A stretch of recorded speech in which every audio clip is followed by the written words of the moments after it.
On the afternoon of May 18th, 1972, the Queen of England climbed a staircase in a private house in the Bois de Boulogne, Paris. Downstairs, the rooms were immaculate. 18th century furniture, English silver, flowers arranged that morning by a staff who had been preparing for days. Upstairs, in a sitting room, a man sat propped in a chair with an intravenous drip attached to his arm. He was 77 years old. He was wearing a dressing gown and a cravat. He was dying of throat cancer, and the voice that had once addressed the British Empire, the voice that 36 years earlier had told the world he could not carry the burden of kingship without the woman he loved and was nearly gone. Elizabeth II sat with her uncle for approximately 30 minutes. Then she left. 10 days later, he was dead. The man in that chair had been King of England. The woman who had arranged the flowers, who had dressed the rooms, who had curated every surface of that house for a quarter of a century, was the reason he was no longer king. Between them, they had broken a dynasty, exiled themselves from the most powerful family in Britain, and spent 36 years living inside the wreckage of a decision the world called the greatest love story of the 20th century. This is the real story of Edward and Wallis, not the fairy tale of a king who chose love, but the private history of what that choice actually cost. A brother crushed by a crown he never wanted, a family whose grudge lasted 60 years, a marriage built on sacrifice that delivered not freedom, but a gilded, suffocating exile, and a woman who was denied entry into the royal family for her entire life, only to be admitted at last through burial. To understand what happened when Wallace Simpson entered the House of Windsor, you have to go back, not to the romance, not to the abdication, not even to the first time she walked into a room where a prince was standing. You have to go back to the kind of family she met and to the kind of woman she had already trained herself to become before she ever set eyes on a future king.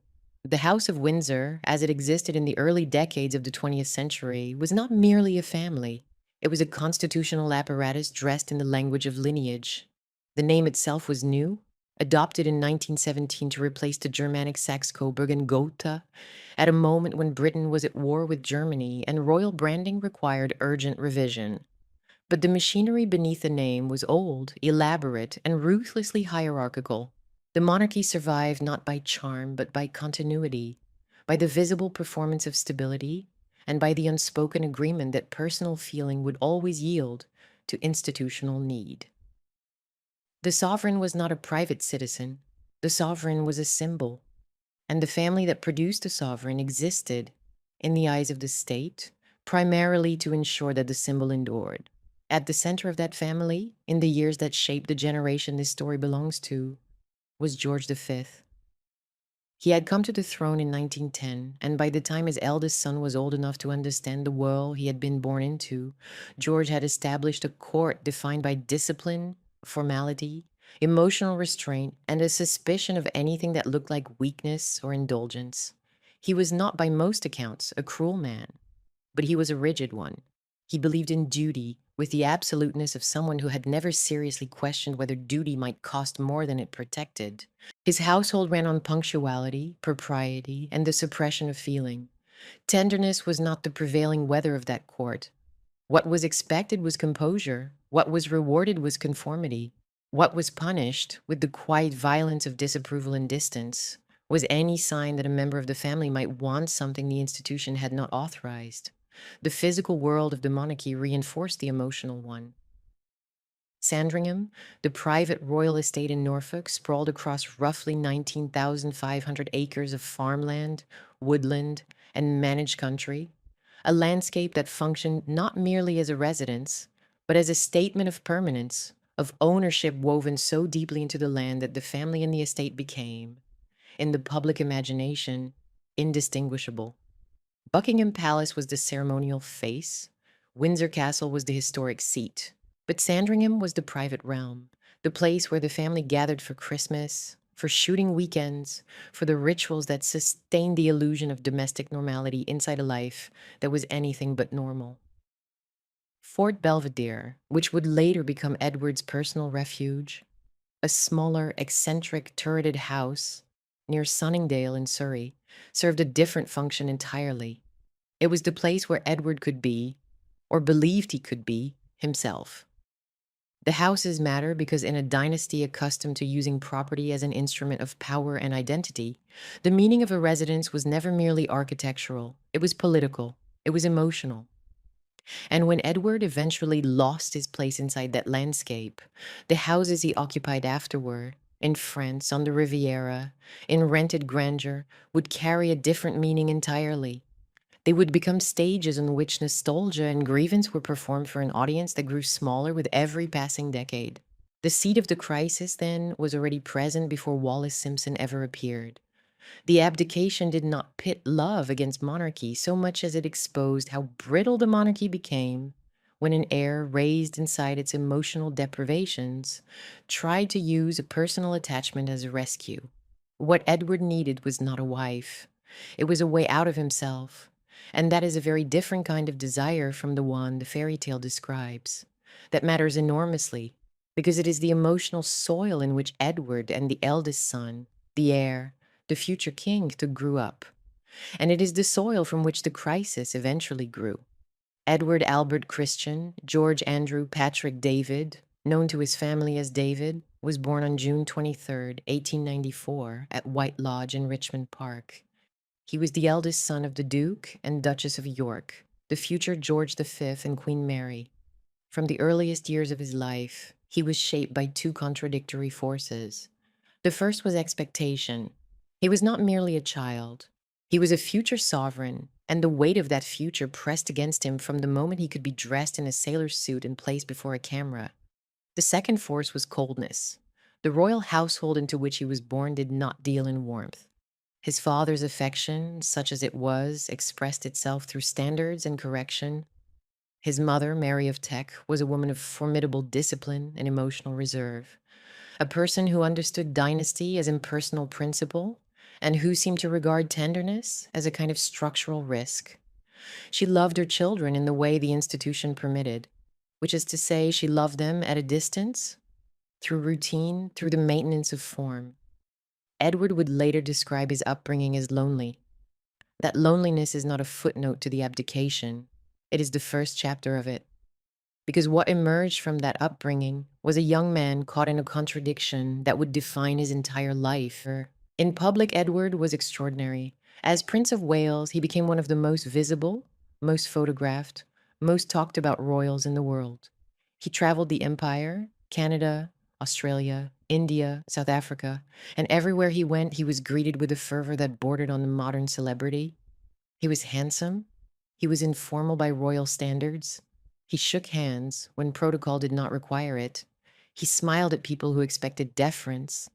He wore his clothes with a kind of careless elegance that the press adored and that his father predictably found suspect, and he looked to the world like the future of the monarchy, a king who might modernize the institution, soften its edges, bring it closer to the people it claimed to represent. But the private Edward was a different man. Behind the glamour and the globe-trotting was a person who was impatient with constitutional detail, emotionally volatile, hungry for validation, and peculiarly dependent on intimate female attention. He did not enjoy the machinery of kingship. He enjoyed being adored. And there is a difference between those two things that the institution he was born to serve could not afford to ignore. Several of his closest advisors noted, across different decades and in different contexts, that Edward seemed to need someone to manage him, not in the constitutional sense, but in the personal one. He needed to be organized, steadied, directed. He needed someone who would take charge of the domestic sphere so completely that he could float above it. His letters, his habits, the pattern of his attachments, all of them point toward a man whose core desire was not power, but relief. Relief from expectation, from formality, from the weight of being watched. He wanted to be both adored and unburdened. That made him perfectly suited to celebrity and perfectly unsuited to a monarchy built on impersonality and restraint. His tragedy, the one the fairy tale never mentions, is that he mistook surrendering the crown for freedom, only to spend the rest of his life trying to recover the status he gave away. And then there was Queen Mary. She requires separate attention because her presence in this story is not merely biographical, it is atmospheric. Mary of Teck had married into the monarchy in 1893, and by the time Wallace Simpson entered the orbit of her eldest son, she had spent more than 4 decades perfecting what might be called the performance of dynasty. She was not warm. She was not spontaneous. She was not given to emotional display, not even in private, not even with her own children. What she was, with a consistency that bordered on the architectural, was correct. She understood precedence, ritual, form, and the precise calibration of behavior that kept the institution legible to the public and stable within itself. She collected objects, furniture, jewelry, art, with an acquisitive energy that some found disconcerting. But her real collection was composure. She had made herself into an embodiment of continuity, and she embodied with equal force the idea that personal feeling was not merely secondary to institutional duty. It was, in most circumstances, irrelevant to it. When the crisis came, Mary would not bend. She could not bend. Everything she had built herself to be depended on the principle that the crown was more important than the person who wore it. She told Edward so, in terms that left no room for negotiation. Her refusal to accept Wallis was not personal malice, though the personal dimension was real enough. She found Wallis unsuitable, American, divorced, and socially impossible. But the deeper refusal was structural.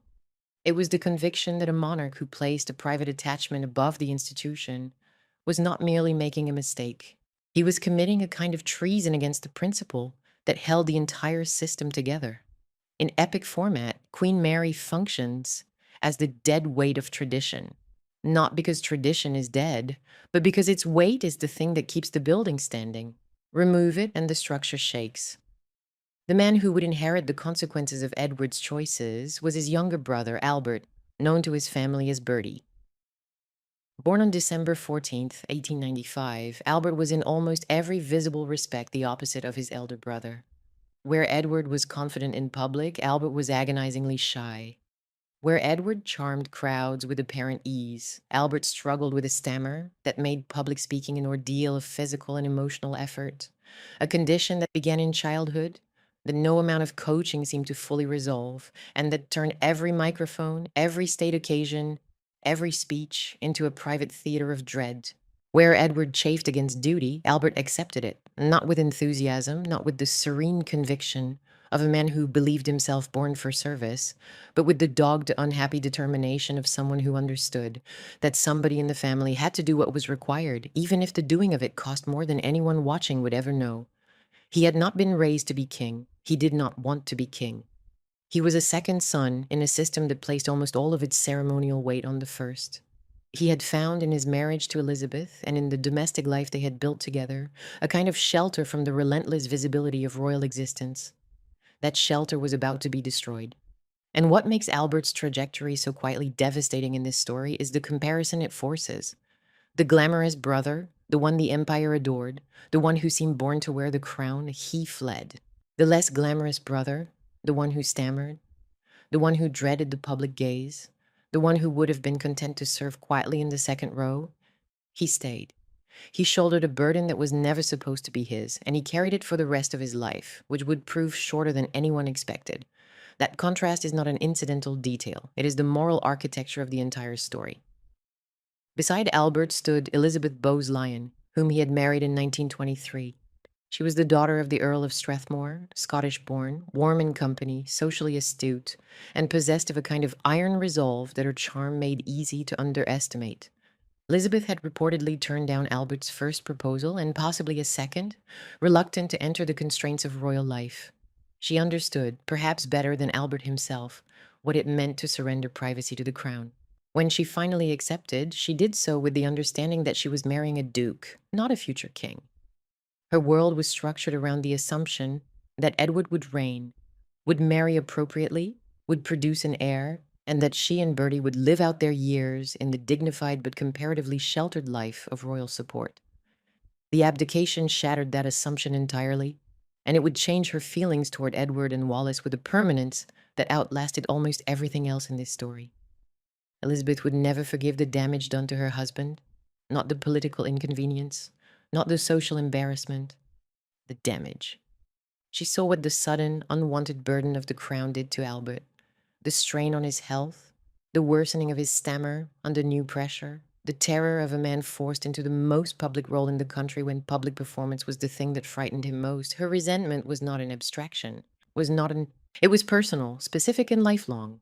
When later accounts describe Wallis as having been frozen out by the royal family, it is worth understanding that the coldness was not institutional in the bureaucratic sense. It had a face, it had a name, and it had a memory that never softened. Then there was Stanley Baldwin, the Prime Minister, who matters in this story not as dry constitutional machinery, but as the man who saw, earlier and more clearly than Edward, that the coming collision between private desire and public office was not a problem that could be finessed. Baldwin was 69 years old in 1936, experienced, phlegmatic, and deeply attuned to the mood of the Dominions and the Church of England. He was a man who had spent a political lifetime managing the distance between what people wanted and what institutions could absorb. He did not hate Edward, he did not hate Wallis, but he understood. With the exhausted clarity of someone whose career had been built on reading precisely how much strain a system could bear, that a king who wished to marry a twice-divorced American woman, whose former husbands were both alive, could not do so and expect the political architecture of the empire to hold. The church would not bless it. The Dominion governments would not accept it. The British public, once they learned the full picture, would not forgive it. Not because they were cruel, but because the monarchy's value to them depended on it remaining above the kind of mess that ordinary families made of their lives. The issue was not romance. The issue was constitutional survival. And Baldwin, when the crisis finally broke into the open, would become the man in the room who insisted, with a patience that masked considerable firmness, that private feeling could not be permitted to reorder public reality. His scenes in this story should be understood as confrontations not between villain and hero, but between two entirely different understandings of what a king was for. There was also Walter Monckton, who deserves mention early because he would become one of the most important figures in the private drama. A barrister, a man of establishment intelligence and personal loyalty, Monckton served as Edward's legal advisor and personal fixer during the crisis and for years afterward. He belonged to the narrow space between affection for Edward and understanding of the institution, a man who could see both sides and who spent the critical months trying to negotiate an impossible corridor between what the king wanted and what the Constitution could permit. Monckton matters not just as an advisor, but as a witness.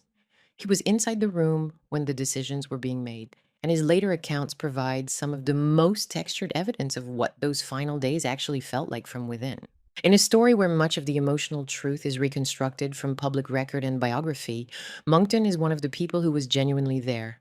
And there was Wallis herself. Bessie Wallace Warfield was born on June 19th, 1896, in Blue Ridge Summit, Pennsylvania, although she was raised in Baltimore, within the social orbit of Maryland respectability. Her father, Teakle Wallace Warfield, died when she was an infant, 5 months old by most accounts, and her childhood was shaped by the combination of good name and limited means. The Warfields were a family of standing in Baltimore. They were not a family of wealth.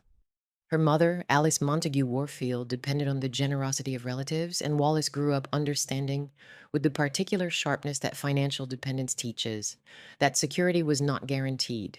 A name could open doors, but a name without money behind it required something else. Skill, performance, the ability to enter a room and make it believe you belong there without question. That education began early and never really stopped. She attended Oldfield School, a boarding school for the daughters of prominent Maryland families, where she absorbed the social grammar of a world that valued composure, poise, and the ability to perform ease under pressure. By the time she left, she had developed the two qualities that would define her for the rest of her life: an exacting eye for social detail, and an understanding that presentation was not vanity, but survival. She knew how to dress a table. She knew how to dress herself. She knew how to make a room feel curated rather than accidental. And she knew, from watching her mother navigate the narrow corridor between respectability and dependence, that a woman without independent means had to make herself indispensable to the world she wished to inhabit. She married for the first time in 1916 to Earl Winfield Spencer Jr., a United States Navy aviator. The marriage was unhappy. Spencer drank. He could be volatile. The union frayed across postings and separations, and they divorced in 1927 after more than a decade of mutual dissatisfaction. She married again the following year, in 1928, to Ernest Aldrich Simpson, a shipping broker with Anglo-American connections, and a social world that moved between New York and London. It was Ernest who brought Wallis to England, and it was London's Anglo-American social circuit, the dinners, the weekends, the country house hospitality, the careful introductions brokered by hostesses and mistresses that would eventually deliver her into the orbit of the Prince of Wales. The key psychological proposition about Wallis is not that she was born grasping. It is that she was formed by instability, performance, and the need to read rooms quickly and survive them. Her central desire was not merely money, though money mattered because she had seen what its absence could do. Her central desire was control. Control of room, of self, of presentation, of rank. Her vulnerability, the one that would come to define the second half of her life, was that the one arena in which she could never fully control perception was the British crown. Ernest Simpson deserves more than a footnote because his presence keeps the early part of this story morally and socially complicated. He was not a villain. He was not a fool.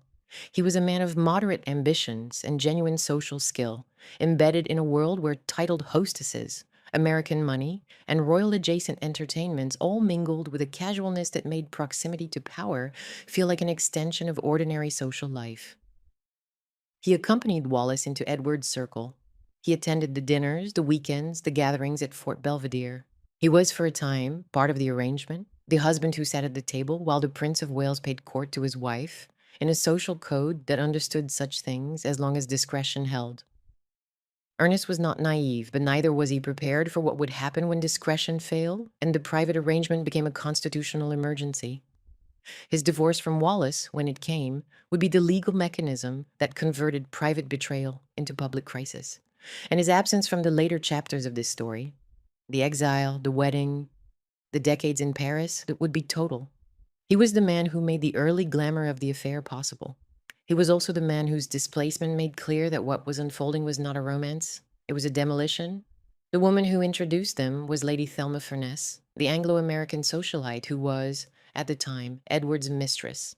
Thelma belonged to the easy, glamorous, promiscuous world that Edward inhabited when he was not performing the duties of the heir. She moved between Mayfair, country estates, and royal weekends with the confidence of someone who understood the rules of that world, and chief among them, that royal liaisons were tolerated as long as they remained discreet and did not threaten the succession.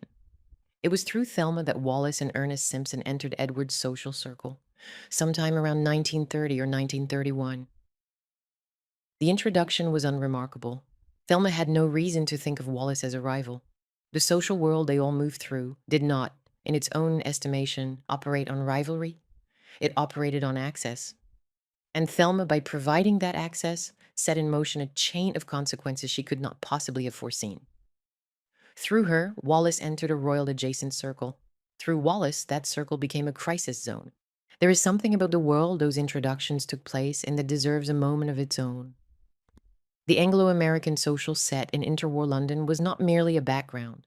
It was machinery. It operated through dinners at houses in Mayfair, through weekend invitations to estates in the home counties, through the careful choreography of who sat next to whom and who was invited back.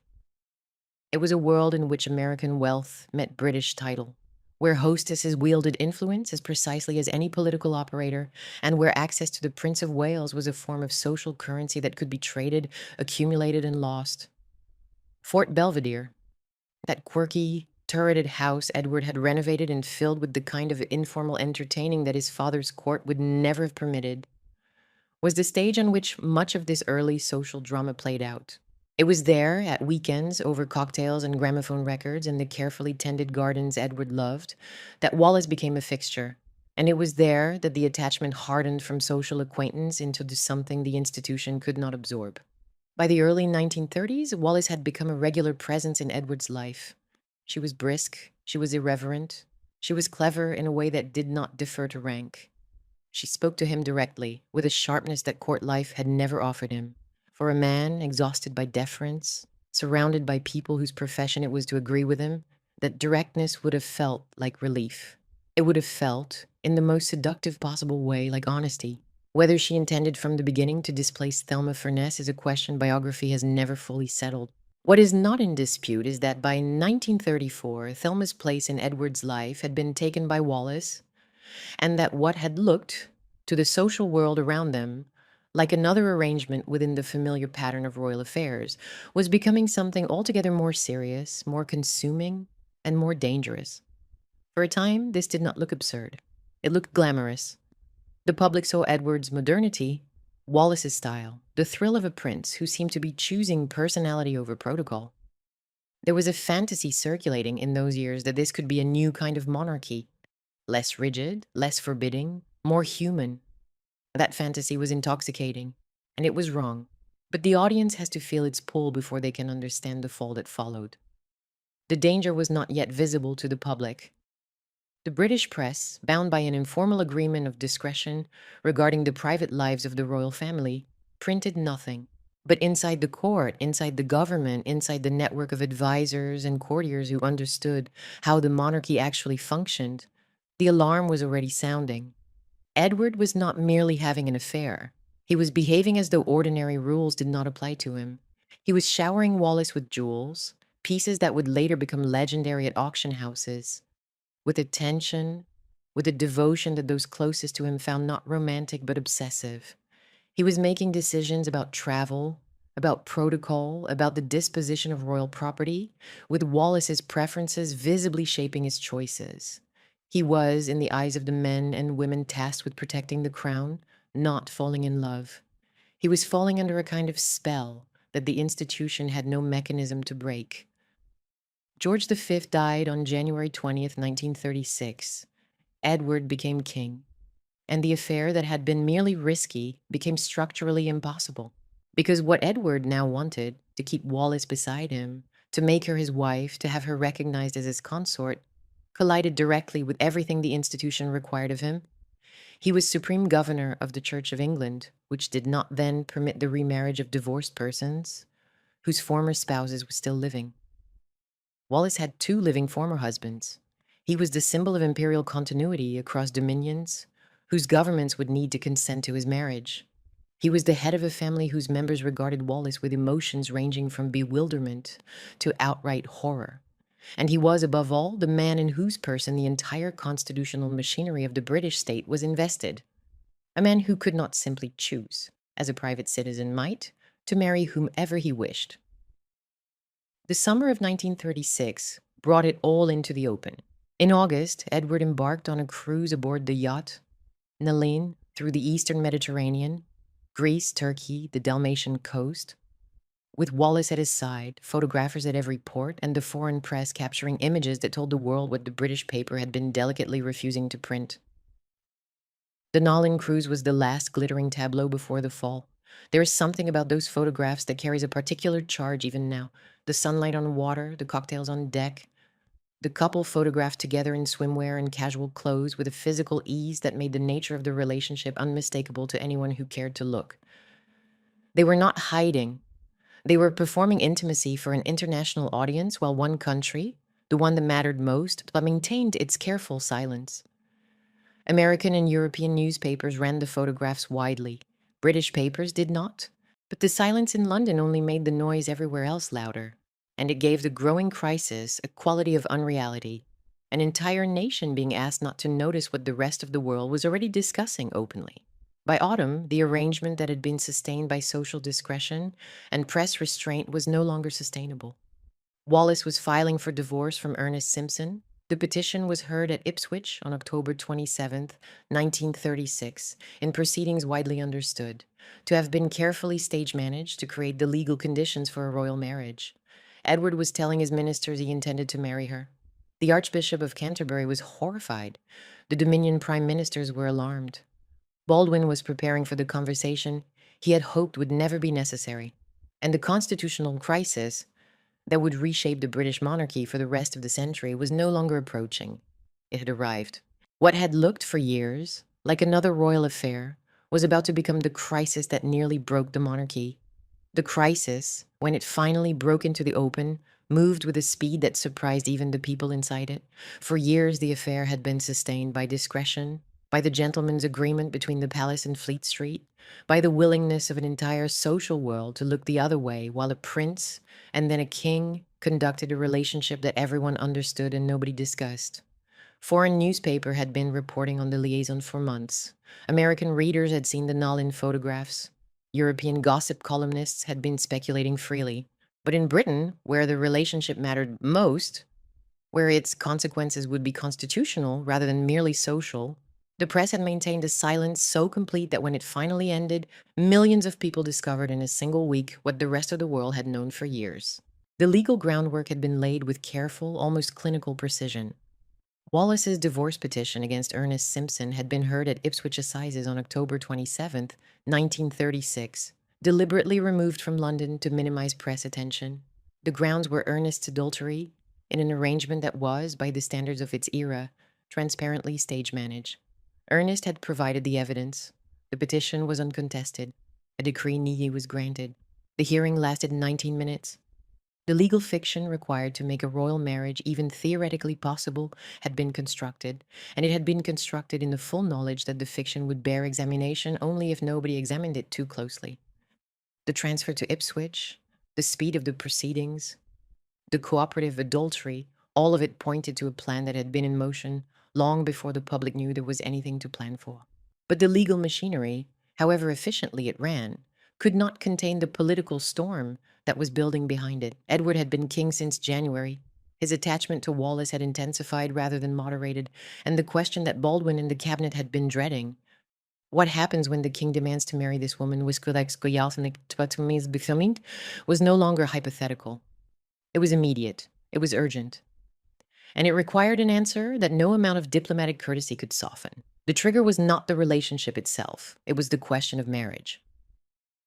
Edward had made clear to Stanley Baldwin, in a series of private meetings through November, that he intended to marry Wallace Simpson once her divorce from Ernest became absolute. He was not asking permission. He was informing the government of his intention. The distinction mattered because it revealed the depth of Edward's miscalculation. He believed with the stubbornness of a man who had been deferred to his entire life, that the monarchy could accommodate his personal wishes if those wishes were presented firmly enough. He was wrong. And Baldwin, who had spent weeks preparing for this conversation, with the careful dread of a man dismantling a bomb, laid out the position with the plainness that the situation required. The meetings between king and prime minister took place in private, but the substance of them has been reconstructed from memoranda, from Monckton's later accounts, and from Baldwin's own reporting to cabinet. The prime minister was not hostile. He was measured, practical, and grimly aware that he was the person tasked with telling the King of England that his most intimate desire was constitutionally impossible. The British public, Baldwin explained, would not accept Mrs. Simpson as queen consort. The Dominion governments, Canada, Australia, New Zealand, South Africa, had been quietly consulted and had made their objections known with a firmness that left no diplomatic room. The Church of England, of which the king was supreme governor, did not recognize the remarriage of divorced persons whose former spouses were still living. And Wallis, with 2 living former husbands, embodied precisely the impossibility the church could not absorb. Edward listened. Edward did not yield. He proposed instead a compromise, a morganatic marriage, in which Wallis would become his wife, but would not receive the title of queen, would not be crowned beside him, and would hold a lesser rank. It was, in its way, a creative solution, an attempt to split the difference between the heart and the Constitution. It was also, in constitutional terms, an admission that even Edward understood Wallis could not be presented to the nation as its queen. The proposal required legislation. Baldwin took it to cabinet. He took it to the Dominion prime ministers. The answer came back with a uniformity that left no room for maneuver. The morganatic option was rejected. The choice, as Baldwin framed it with a directness that bordered on surgical, had narrowed to 2 possibilities. Edward could give up Wallis and remain king, or he could keep Wallis and give up the throne. There was no third door. What happened next has been told so many times that it risks feeling inevitable. It was not. Inside the rooms where the decision was being made, at Fort Belvedere, in Downing Street, in the private apartments of the royal family, there was genuine uncertainty, genuine anguish, and something close to panic. Edward's supporters, a small and politically eclectic group that included Winston Churchill and the press baron Lord Beaverbrook, tried to buy time, to argue for delay, to rally public sympathy for a king they believed was being railroaded. Churchill urged Edward to hold firm, to play for time, to let the public mood settle. Beaverbrook attempted to extend the press silence. The effort failed on both fronts. When the silence finally broke, on December 3rd, 1936, it broke through the Bishop of Bradford, whose public remarks about the king's need for divine grace were interpreted incorrectly as a reference to the crisis. The British press, which had held its tongue for months while the rest of the world reported freely, now published with the concentrated force of years of suppressed information arriving all at once.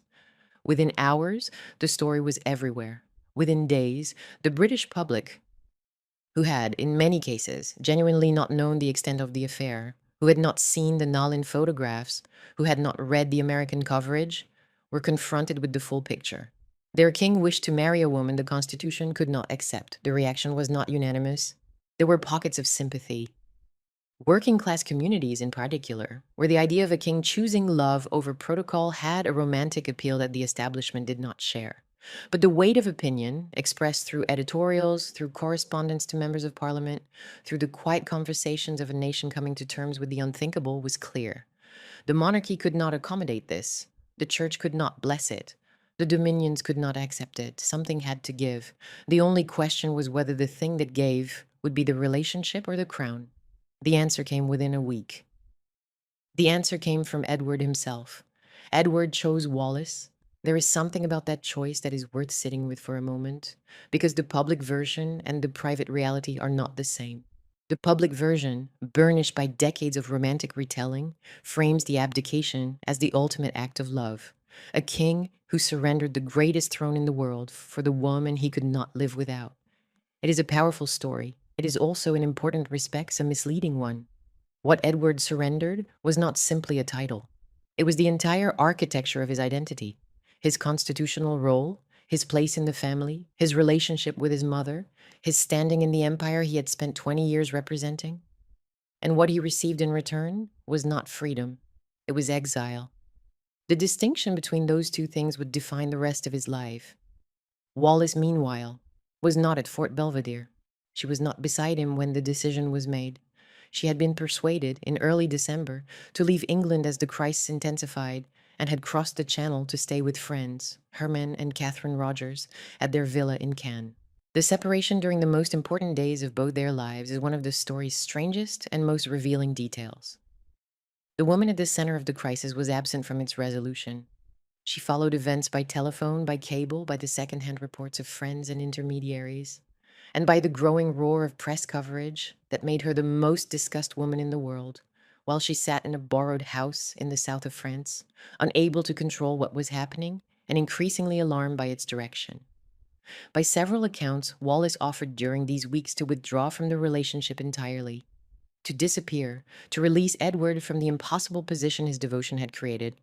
Whether that offer was sincere or whether it was made in the expectation that Edward would refuse it remains one of the story's unresolvable ambiguities. What is not in dispute is that Edward refused. He would not give her up. He would not consider delay. He would not entertain any arrangement that did not end with Wallis as his wife. The obstinacy that his supporters called devotion, his critics called obsession. Both were probably right, and neither description captures the full strangeness of what was happening. A king of England, in a private house in Surrey, choosing a woman over an empire, while the woman herself sat hundreds of miles away, unable to stop the machinery she had set in motion.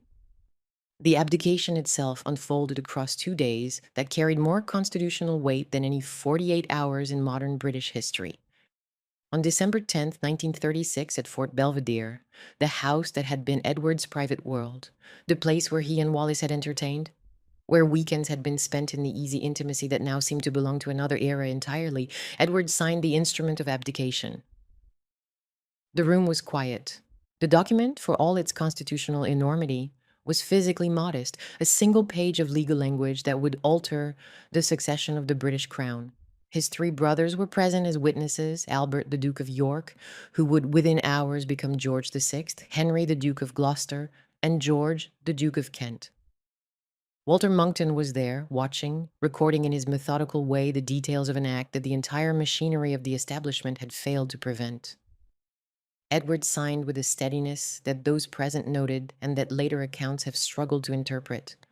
Was it the composure of a man at peace with his decision? Was it the numbness of someone who had not yet absorbed the magnitude of what he was doing? Or was it the performance of calm by a man who had spent his life being watched and who knew, even in this most private of moments, that every gesture would be reported? The pen moved, the signature was made, his brothers signed as witnesses. Albert, by his own later account, had wept when the reality of what was about to happen became undeniable. He was not weeping for himself alone. He was weeping for the weight that was about to descend on him, a weight he had spent his entire life being assured he would never have to bear. The instrument of abdication was then taken to Westminster, where the House of Commons debated and passed His Majesty's Declaration of Abdication Act on the same day. The House of Lords followed. Royal assent was given on December 11th. Edward was no longer king. The reign that had lasted 325 days, one of the shortest in English history, was over. And the man who had held the crown since January now held nothing at all except a title that had not yet been formally bestowed and a relationship that had not yet been legally completed. That evening, Edward made his radio broadcast from Windsor Castle, the address that would become the most quoted piece of royal oratory in the 20th century. He was introduced, pointedly, as His Royal Highness Prince Edward, the title stripped back, the demotion already underway. He spoke of duty, of constitutional difficulty, and of the impossibility of carrying the burden of kingship without the help and support of the woman he loved. The language was measured, the emotion was audible beneath the control. The broadcast was heard across the empire by millions of people, many of whom were hearing their former sovereign's voice for the last time. He had framed himself in those carefully chosen words as a man who had sacrificed everything for love. It was a masterpiece of personal narrative, intimate, dignified, and so carefully constructed that it would shape public memory of the abdication for generations. And it was, in its way, the last act of royal performance he would ever deliver, with the full weight of the institution behind him. The broadcast also concealed the damage it inflicted on the family left behind. Albert, who would now reign as George VI, had not sought the crown. He had spent his adult life constructing a private world of marriage, fatherhood, and manageable royal duties, a life built deliberately around the assumption that his elder brother would reign and that he would be spared the central stage. That assumption was now destroyed. In its place was a role he feared, a public life he dreaded, and a wife whose fury at what Edward had done would harden over the years into one of the defining emotional currents of the post-war monarchy. Elizabeth Bowes-Lyon, now queen consort, understood with absolute clarity what the abdication meant for her husband. It meant a burden that would shorten his life. She was not wrong. George VI would die of lung cancer in 1952, at the age of 56. Whether the stress of unexpected kingship accelerated his decline is a question that cannot be answered with certainty. But it is a question that Elizabeth carried with her for the remaining 50 years of her own life, and it colored every interaction she ever had or refused to have with the Duke and Duchess of Windsor. Queen Mary received the news with a composure that looked to those around her like ice. It was not. It was the visible surface of a grief too deep and too principled to express in the terms the situation seemed to demand. She had spent her entire life serving the institution that her eldest son had just abandoned. She could not understand his choice. She could not accept the reasoning behind it. She could not bring herself to meet the woman who had, in her view, seduced a king away from his duty. In the days following the abdication, Mary wrote to Edward with a formality that barely concealed her devastation. She told him she could not comprehend how he could have put personal feeling before the duty and the tradition of the crown. The letter was a severance, dressed in courtesy. Mary's rejection of Wallis was permanent. It would outlast her son's exile, outlast the war, and outlast her own life. She died in March 1953, still unreconciled. That is not a footnote. That is the emotional bedrock on which the entire post-war relationship between the Windsors and the royal family was built. Edward left England the night of the broadcast. He drove from Windsor Castle to Portsmouth, accompanied by Walter Monckton and a small party of loyal attendants, and boarded HMS Fury, a destroyer that would carry him across the Channel to France. The crossing was made in darkness. The man who had that morning been one of the most recognizable people on earth was now a private citizen, leaving his country with a small quantity of luggage and an uncertain future. Monckton later described the parting at Portsmouth as one of the most affecting things he had ever witnessed. The former king stood on the deck of the destroyer and watched the English coast recede. Whether he understood in that moment that he would never again live in Britain as anything other than a visitor is impossible to know. What is known is that he never did. He made his way to Austria, to Schloss Enzesfeld, the home of Baron and Baroness Eugen de Rothschild near Vienna, where he waited, restlessly, impatiently, and with the peculiar disorientation of a man who had just stepped off a stage he had occupied his entire life, for Wallis's divorce to become absolute. The decree nisi had been granted at Ipswich in October. The decree absolute would not follow until April 1937. The intervening months were, by all accounts, an agony of suspended animation. Edward had nothing to do. He had no official role. He had no country to govern, no engagements to fulfill, no purpose beyond waiting for the legal machinery that would allow him to marry the woman for whom he had given everything away.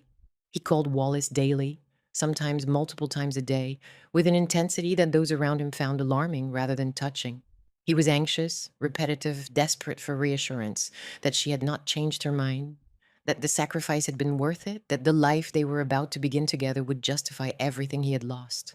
The man who had once commanded the attention of the empire now commanded nothing but a guest bedroom and a telephone line to the south of France.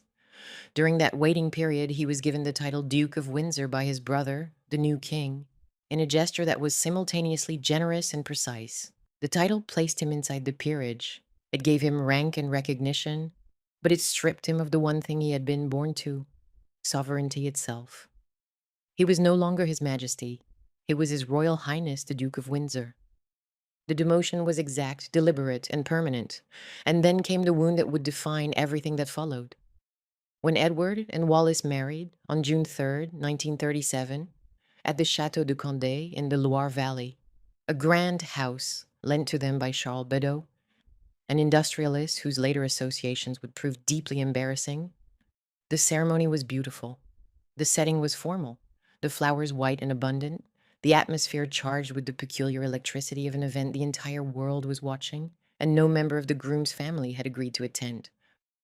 Wallis wore a pale blue crepe dress designed by Maine Bochet, with a matching jacket and a halo hat. The color was not white. The symbolism, whether intended or not, was legible. This was not a first marriage. This was not a royal wedding. This was something else entirely, a love match between a former king and a twice-divorced American, performed in a borrowed chateau by a Church of England clergyman who had acted in defiance of his bishop's instructions to officiate. The guest list was small. The absence of the royal family was enormous. No brother attended. No sister-in-law sent a message. No representative of the court was present. The institution that had once revolved around the groom now treated the ceremony as though it were happening in a parallel universe, acknowledged in the legal record, invisible in the family one. That absence hung over the day with a weight that no amount of flowers or champagne could lift, and it set the emotional tone for the marriage itself, a relationship that would always feel to both parties like something the world had refused to fully accept. But the deeper blow had been delivered weeks earlier in letters patent issued on May 27th, 1937. George VI, on the advice of his ministers and with the approval of the Dominion governments, decreed that while the Duke of Windsor would retain the style of Royal Highness, his wife would not share it. The Duchess of Windsor would be addressed as Her Grace, not Her Royal Highness. The distinction may sound, to ears untuned to the frequencies of royal protocol, like a trivial matter of form. It was not trivial. In the world the Windsors inhabited, in a world in which precedence was not merely etiquette, but the visible architecture of power, the denied title was a wound that would never heal. It meant that in any room where both the Duke and the Duchess were present, he would outrank her by a margin that the entire system of precedence was designed to make visible. It meant that she was his wife, but not, in the eyes of the institution, fully his equal. It meant that at every embassy dinner, every state function, every encounter with the machinery of protocol, the Duchess would be reminded that the sacrifice her husband had made on her behalf had not purchased the recognition they both believed it should. Edward was devastated. He would spend the next 3 decades campaigning, arguing, petitioning, and complaining about the denied title. It became, in the emotional economy of the marriage, the single most corrosive grievance. The proof, endlessly revisited, that the sacrifice had not been honored, that the family had not forgiven, that the institution he had left behind was still punishing him for leaving. For Wallis, the denied HRH was something different, but equally destructive. It was confirmation that the bargain she had entered, marriage to a former king in exchange for the life she had imagined such a marriage would provide, had been fundamentally misrepresented. She had married a duke, She had not married into the royal family. The distinction was the crack through which every subsequent humiliation would flow. The early months of marriage were spent in the peculiar limbo of aristocratic displacement. They honeymooned at Wasserlienberg Castle in Carinthia, guests of the Count and Countess Münster, before moving on through a succession of borrowed residences that established the pattern of their exile. Beautiful places, generous hosts, the surface of privilege, and underneath it the knowledge that none of it was theirs. They were guests everywhere and at home nowhere. The great houses of Europe opened their doors, but the opening was social, not constitutional. Edward and Wallis were famous. They were fascinating. They were, in certain circles, even admired, but they were not restored. And the gap between celebrity and legitimacy, between being looked at and being accepted, would widen year by year until it became the central fact of the marriage. The Chateau de Condé itself, where they had married, belonged to Charles Bedeau, an industrialist, an efficiency consultant, a man of vast international connections, and ambitions that moved in spheres considerably more complex than the Windsors seemed to understand. Bedeau had offered his chateau for the wedding, with a generosity that would later come to look less like hospitality and more like calculation. He was already planning what he envisioned as a triumphal international tour for the newlyweds, a visit to Germany to study workers' housing conditions, followed by a similar tour of the United States. The German leg of this itinerary would bring Edward and Wallis into direct contact with the Nazi regime at a moment when the nature of that regime was becoming impossible to ignore. Bedeau's own wartime record would later prove catastrophic. He was arrested by American forces in 1943 on suspicion of collaboration with the Nazis and died in custody in Miami, an apparent suicide. But in the summer of 1937, the Windsors saw in Bedeau only what they wanted to see: a wealthy, well-connected friend who could help them reclaim the international stage they believed was rightfully theirs. The question of money, which runs beneath the entire story like a second current, surfaced early. Edward had left Britain with considerable personal wealth, but the financial settlement between himself and the new king was a source of ongoing tension. He expected a generous annual allowance. George VI, advised by ministers acutely aware that public sympathy for the abdicated king might not extend to subsidizing his exile in luxury, negotiated carefully, and in Edward's view, insufficiently. The financial relationship between the two brothers, one on the throne, one in exile, both dealing with a shared inheritance that had been split by an act neither had anticipated, would remain a source of resentment for decades. Edward believed he was owed more. The family believed he had forfeited his claim. Between those positions, there was no compromise, only accumulated bitterness. Meanwhile, in London, the institution was repairing itself with the methodical efficiency of a system designed to survive precisely this kind of crisis. George VI was crowned on May 12, 1937, at Westminster Abbey, on the date that had originally been set for Edward's own coronation. The coincidence was not accidental, it was deliberate, a statement that the calendar of the crown would not be disrupted by the departure of the man who was supposed to have worn it. The ceremony, ancient and elaborate, required the new king to walk the full length of the abbey, to kneel, to be anointed, to receive the orb, the scepter, and the crown. Bertie, who had once dreaded public speaking so profoundly that even reading a short message could reduce him to visible anguish, stood before the Archbishop of Canterbury and took the coronation oath in a voice that faltered but did not break. He did it. He did it with a steadiness that those closest to him found extraordinary, precisely because they understood what it cost. The hours of rehearsal, the mounting dread, the knowledge that the entire nation was listening for a stammer that had followed him since childhood. Elizabeth, beside him, carried herself with the composed ferocity of a woman who had decided that if this was to be their life, it would be lived impeccably, and that the people who had forced it upon them would never see her flinch. Their daughters, Elizabeth and Margaret, aged 11 and 6, watched from the royal gallery. The elder princess, who would one day become Elizabeth II, was by several accounts grave and attentive beyond her years, as though she understood even then that the ceremony she was witnessing had implications for her own future that nobody in the abbey was ready to articulate. Queen Mary attended the coronation of her second son with the same rigid dignity she had maintained throughout the crisis, breaking precedent to do so, since it was not customary for a queen dowager to attend her successor's coronation. She had now witnessed one son abdicate and another crowned in his place. The dynasty had survived, but the survival had required an act of institutional surgery that left scars on everyone involved. The family's private grief was, by the conventions of the institution, inadmissible. What was permissible was composure, continuity, and the visible demonstration that the crown endured regardless of who wore it. And so the monarchy performed its recovery in public, while in private the wounds festered and the resentments hardened into something that would take decades to reveal its full shape. Across the channel, the Duke and Duchess of Windsor began the life that the abdication had purchased. It was a life of beautiful houses, impeccable clothes, important dinner guests, and an emptiness at its center that neither of them would ever fully acknowledge. Edward had given up the throne for love. Wallis had married a man who had once been king. Between those two facts, there should have been contentment. There was not. What there was, instead, was a marriage built on the ruins of a sacrifice that had not delivered what either party imagined it would, and a grievance, shared but experienced differently by each of them, that would harden into the organizing principle of their entire existence. The marriage had happened, the fairy tale had not. And the next chapter of their story would take them not into the peace they had been promised, but directly into the company of Adolf Hitler, and into a moral contamination from which neither their reputation nor their marriage would ever fully recover. In October 1937, 4 months after their wedding, the Duke and Duchess of Windsor visited Nazi Germany.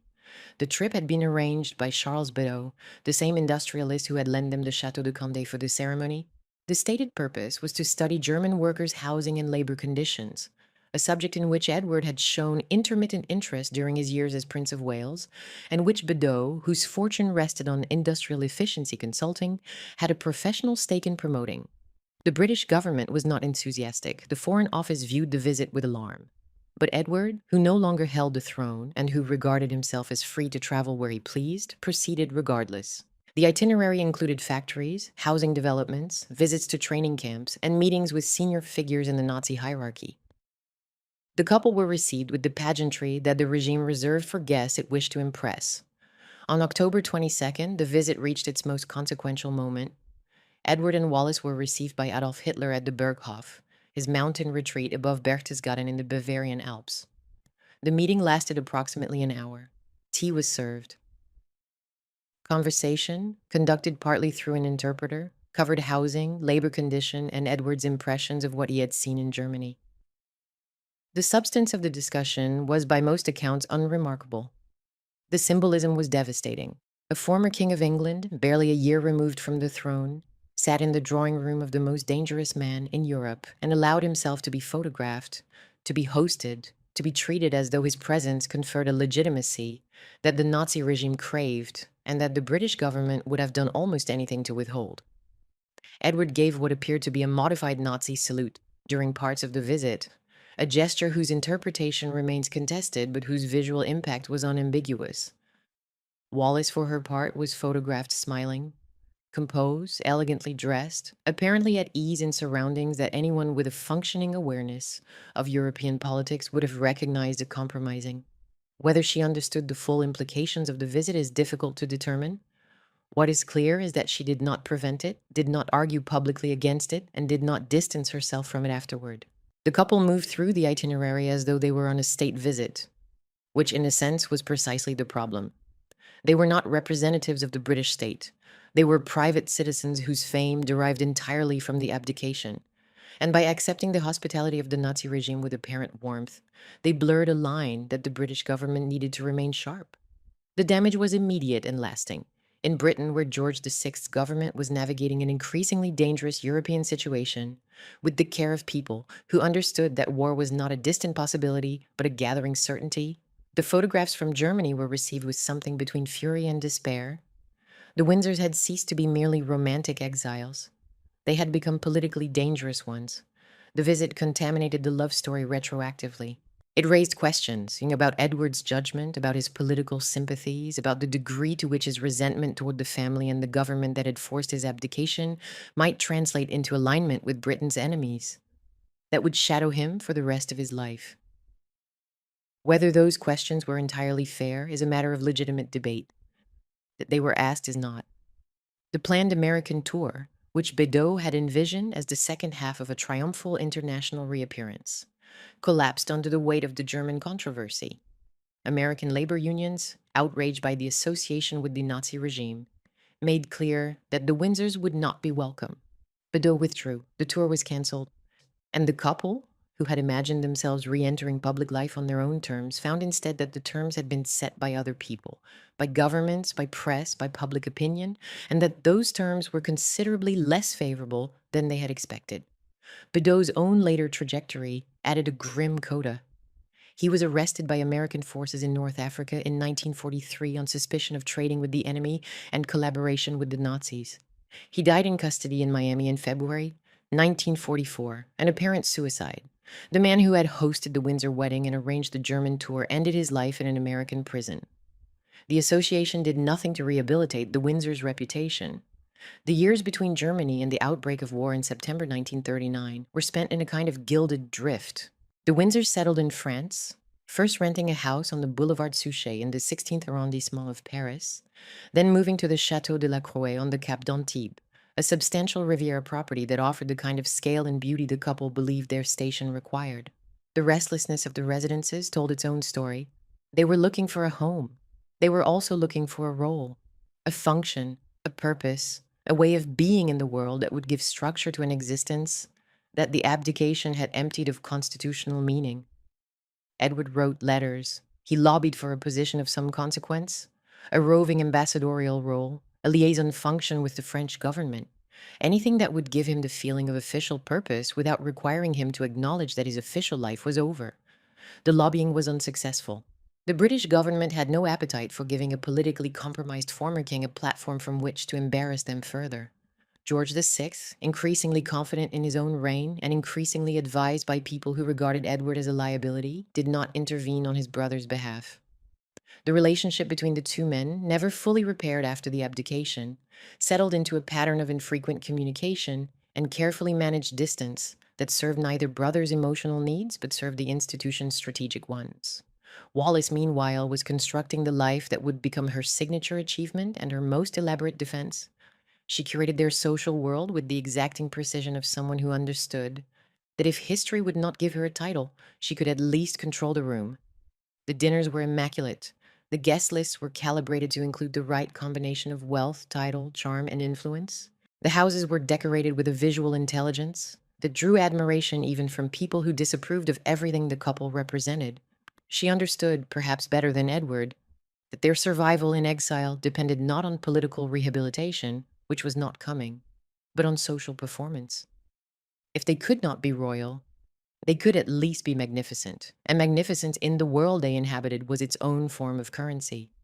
But underneath the social performance, the marriage was already settling into a pattern that would define its remaining decades.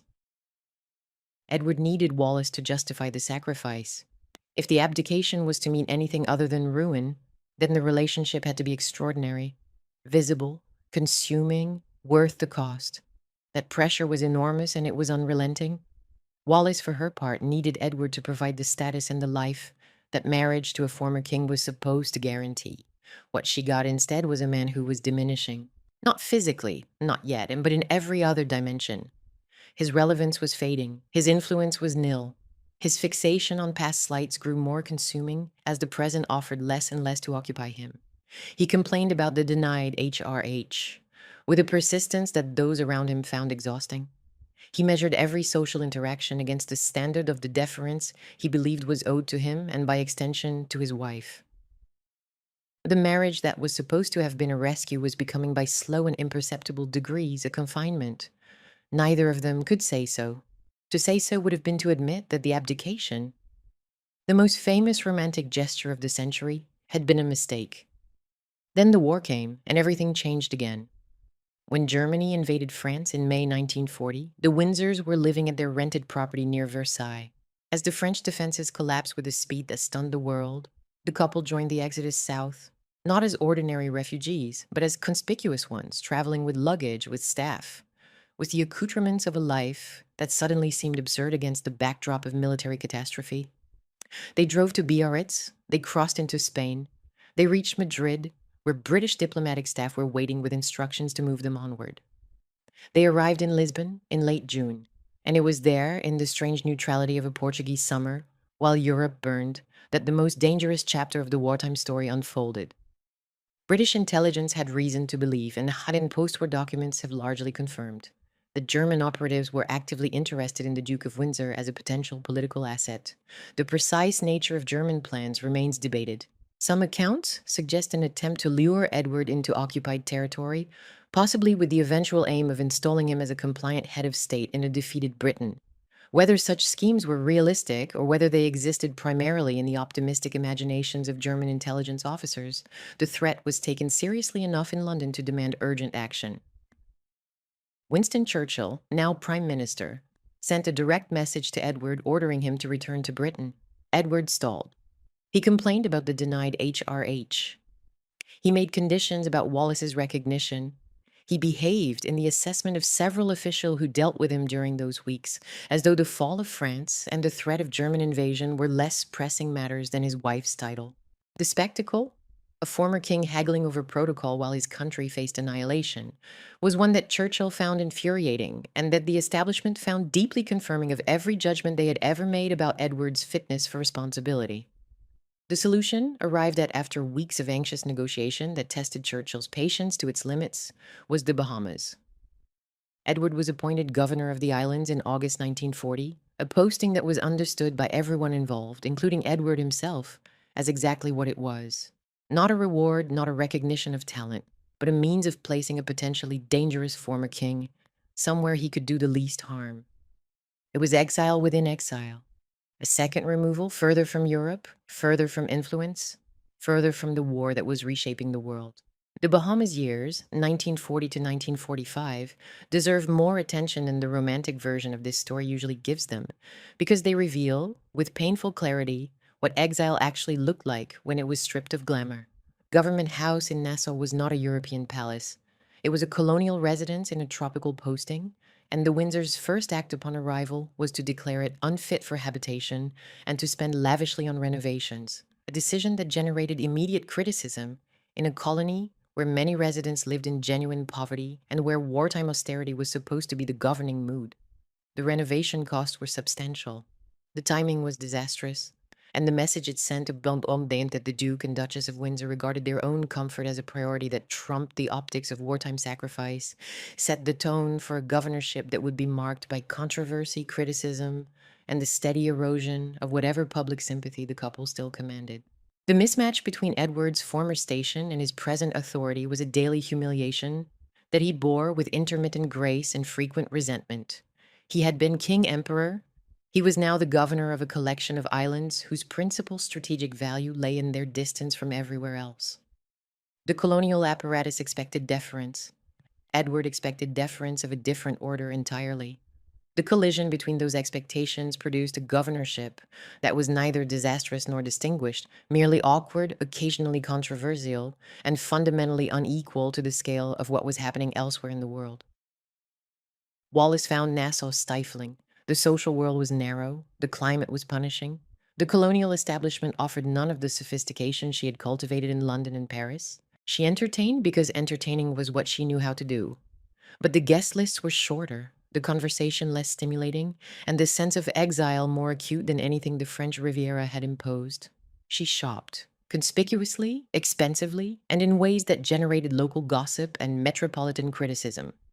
Reports surfaced of trips to the United States for wardrobe purchases at a time when rationing was expected of public figures, the couple's spending, their staff, their renovations, their complaints about the posting. All of it fed a narrative that was hardening in London and in the press. These were not selfless public servants enduring wartime hardship. These were privileged people performing grievance in paradise. They were genuine achievements. Edward engaged at times with the colony's economic challenges, housing, employment, the conditions facing Black Bahamians in a deeply segregated society. But the engagement was uneven, and the record is complicated by incidents that suggest his commitment to racial equality was, at best, inconsistent with modern expectations and at worst, actively absent. The Bahamas posting did not rehabilitate the Windsors' reputation. It further diminished it. By the time the war ended and they were free to leave, the posting had done precisely what the government intended. It had kept them out of the way, nothing more, nothing less. The most devastating contrast of the war years was not between the Windsors and ordinary people. It was between the Windsors and the royal family they had left behind. While Edward governed a distant colony with variable enthusiasm, George VI and Elizabeth remained in London throughout the Blitz. They did not leave, they did not relocate to the safety of Canada, as had been suggested. They stayed at Buckingham Palace, visited bombed neighborhoods within hours of the raids, toured factories, walked through rubble, and were seen to share, in a way that felt neither performative nor condescending, the suffering of the people they served. When Buckingham Palace itself was struck by German bombs in September 1940, Elizabeth reportedly said that she was glad because now she could look the East End in the face. Whether the remark was spontaneous or rehearsed hardly matters. What matters is that it captured something real, a monarchy earning its legitimacy through shared danger, through visible sacrifice, through the willingness to remain when remaining was costly. George VI, the stammering second son, who had never wanted the crown, grew into it during the war years with a steadiness that surprised even those who had believed in him from the beginning. His Christmas broadcast, delivered with painstaking preparation, each word rehearsed against a stammer that never entirely left him, became a fixture of the national calendar, a source of comfort in years when comfort was scarce. Elizabeth's warmth, her resilience, her ability to stand in the wreckage of a bombed street and make the people around her feel that they were not alone, these qualities consolidated the monarchy's position more effectively than any constitutional reform could have done. The war proved what the abdication had suggested, that the crown's survival depended not on glamour, but on duty, not on charisma, but on endurance, not on the dazzling elder brother, but on the steadfast younger one. The contrast with the Windsors, comfortable, resentful, far from the bombing, spending freely in a colonial posting they regarded as beneath them, could not have been more complete. It was the war that consolidated George VI's monarchy and that completed in the public mind the verdict on Edward's abdication. The brother who stayed had proved his worth. The brother who left had not. That verdict would never be reversed. After the war, the Windsors returned to France. They did not return to Britain. There was no triumphant homecoming, no rehabilitation, no reconciliation with the family. What there was, instead, was Paris. And Paris would become, for the next quarter century, both refuge and trap. They settled eventually into a life that would define them for the next quarter century, a formal household, exquisite interiors, meticulous entertaining, and the slow construction of a world that existed somewhere between aristocratic exile and international celebrity, the house that would become most closely identified with them, a mansion at 4 Route du Champ d'Entraînement in the Bois de Boulogne. Later known as Villa Windsor, leased from the city of Paris on terms so favorable, they were widely assumed to involve diplomatic courtesy toward a former head of state, was Wallis's masterpiece of domestic architecture. She decorated it with an exacting eye for beauty, proportion, and the kind of detail that turned every room into a statement of intent. The drawing rooms were filled with 18th century French furniture, English silver, paintings, and the accumulated objects of a life lived at a level of material refinement that few private houses in Europe could match. The gardens were maintained with precision. The staff, butler, footman, cook, maids, the valet Sidney Johnson, who had served Edward since the Bahamas and who would remain with the household for decades, operated with the quiet efficiency of a well-run embassy. Visitors described the experience of dining at Villa Windsor as being received at a private court. Everything was immaculate, everything was considered, and the hostess presided with a control that combined warmth and authority in a manner that left most guests simultaneously impressed and slightly unnerved. The interiors were photographed and written about in publications that understood that what they were documenting was not merely good taste, but a kind of defiance. Architectural Digest's later coverage of the house emphasized how deliberate Wallis's choices were. Every fabric, every placement, every color serving a vision that was at once personal and political. If the institution would not give her the title, she would build a palace of her own. If the family would not receive her, she would create a court that did not require their permission. The house was beautiful. It was also an argument, and the argument was this: we are still here, we are still magnificent, and we have not been defeated. The jewels were part of the same project, and they require particular attention because they are among the most vivid surviving evidence of the marriage's emotional economy. Edward had been giving Wallis jewelry since the earliest days of their relationship, pieces of extraordinary quality, many of them custom designed by Cartier, Van Cleef, and Arpels, and other houses, many of them inscribed with private messages and dates that turn each object into a monument to a specific moment in their shared history. The collection grew across decades into something remarkable, a personal museum of devotion rendered in platinum, gold, emeralds, rubies, sapphires, and diamonds. The pieces were not merely decorative, they were the marriage made visible. Each one represented a gesture, a memory, a compensation for something lost or denied. The cross bracelet, hung with crosses inscribed with dates marking private milestones, the flamingo brooch, the panther pieces by Cartier that became some of the most recognizable jewels of the 20th century, the onyx and diamond bracelet, the emerald engagement ring. Wallis wore them with the confidence of a woman who understood that these objects were doing work that words alone could not do.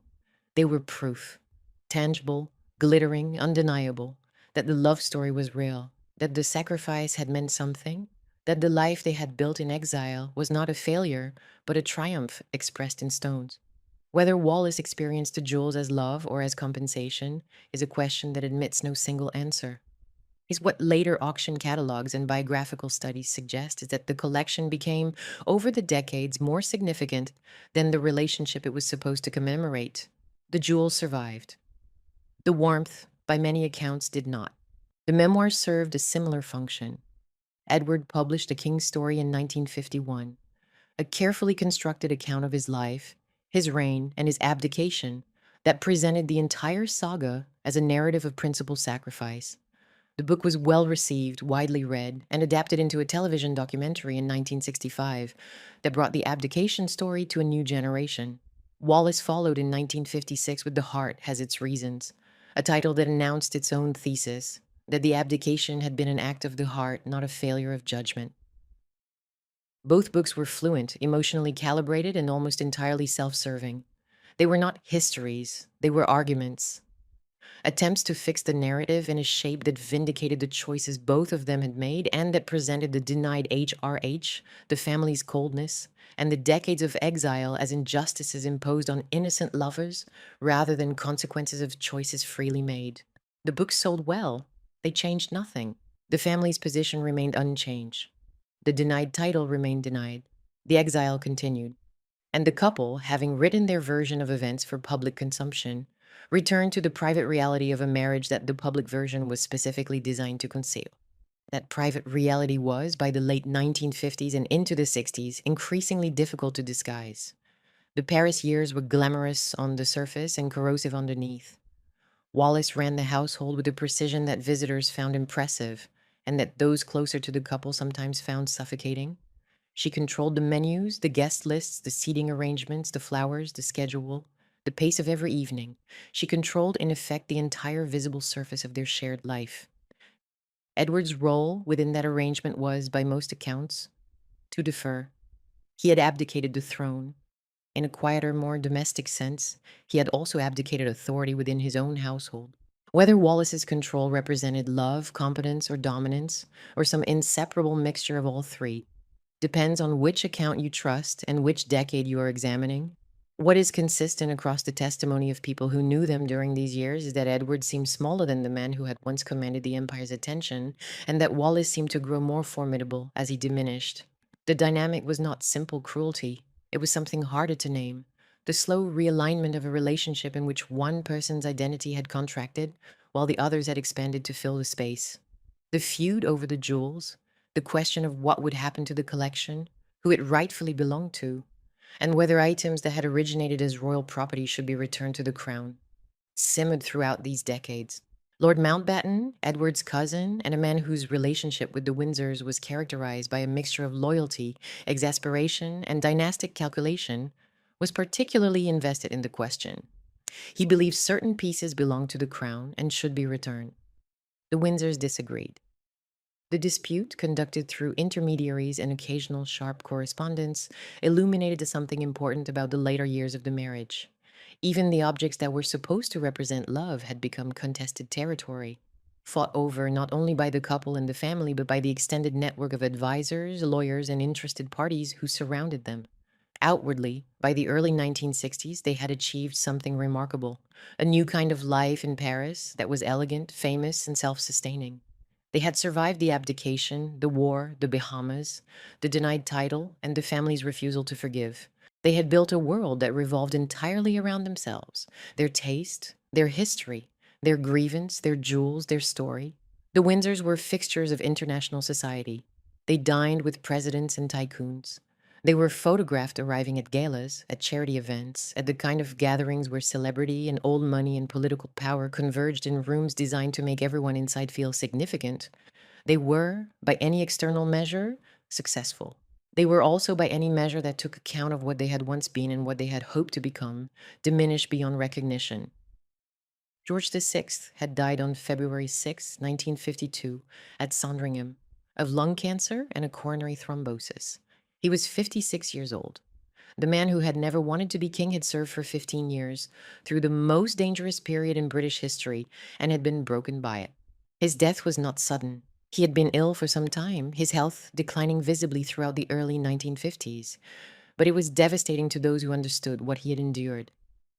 Elizabeth Bowes-Lyon, now the Queen Mother, carried her husband's death with a grief that was both personal and political. She had loved him, she had watched the crown age him and weaken him, and she held Edward responsible for every year of strain, every sleepless night before a broadcast, every public appearance that had cost Bertie more than anyone watching could have known. Her resentment, already deep, became in widowhood something closer to granite. She would live for another 50 years, until 2002, and in all those years she never softened toward Wallis. Edward attended his brother's funeral. It was one of his rare returns to Britain, and the return carried the particular anguish of a man confronting the consequences of his own choices in their most final form. Bertie was dead.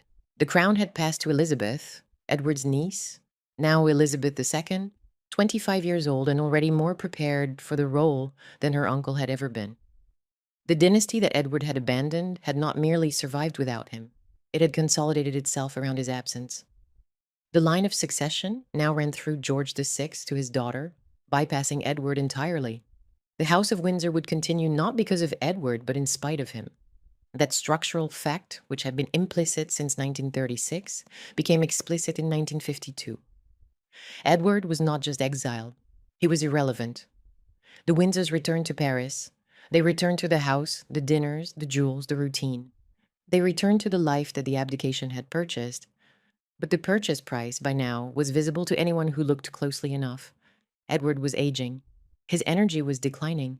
The charm that had once made him the most popular prince in the world had curdled into a kind of repetitive melancholy. He told the same stories. He revisited the same grievances. He spoke about the denied HRH with the doggedness of a man who had been arguing the same case for 20 years and could not understand why the verdict had not changed. The social world that surrounded them, the friends, the guests, the acquaintances who filled the rooms at Villa Windsor, was loyal or curious or simply drawn to the celebrity. But it was not a substitute for the thing Edward had lost and could never recover, a place in the world that was his by right rather than by nostalgia. Wallis, meanwhile, was approaching her own reckoning. She was in her 60s now, the beauty that had never been conventional but had always been striking. The sharp features, the slim figure, the immaculate grooming was maintained with an effort that increased as the years passed. She was still in control. She still ran the household with the same precision. She still dressed impeccably, still gave perfect dinners, still moved through rooms with the confidence of a woman who had learned decades ago that presentation was the only form of power available to her. But the effort was becoming more visible, the control was becoming more brittle, and the question that had hung over the marriage since the wedding at Condé, whether this life was sufficient compensation for what had been given up, was becoming harder to avoid. The essential question remained unresolved, hanging over the beautiful rooms and the exquisite dinners like a draft that no amount of decoration could seal. If all of this was worth a throne, why did it still feel, after 25 years, like a complaint? And why, as old age gathered at the edges of their world, did the life they had constructed begin to feel less like a triumph and more like a very expensive, very beautiful prison? A prison in which the inmates had decorated every wall, chosen every curtain, and still could not escape the knowledge that they were serving a sentence that neither of them would have chosen if they had understood its terms. The glamour would hold for a few more years. The meaning beneath it had already begun to rot. By the mid 1960s, the life the Windsors had constructed in Paris had taken on the quality of a performance whose audience was slowly leaving the theater. They were still famous.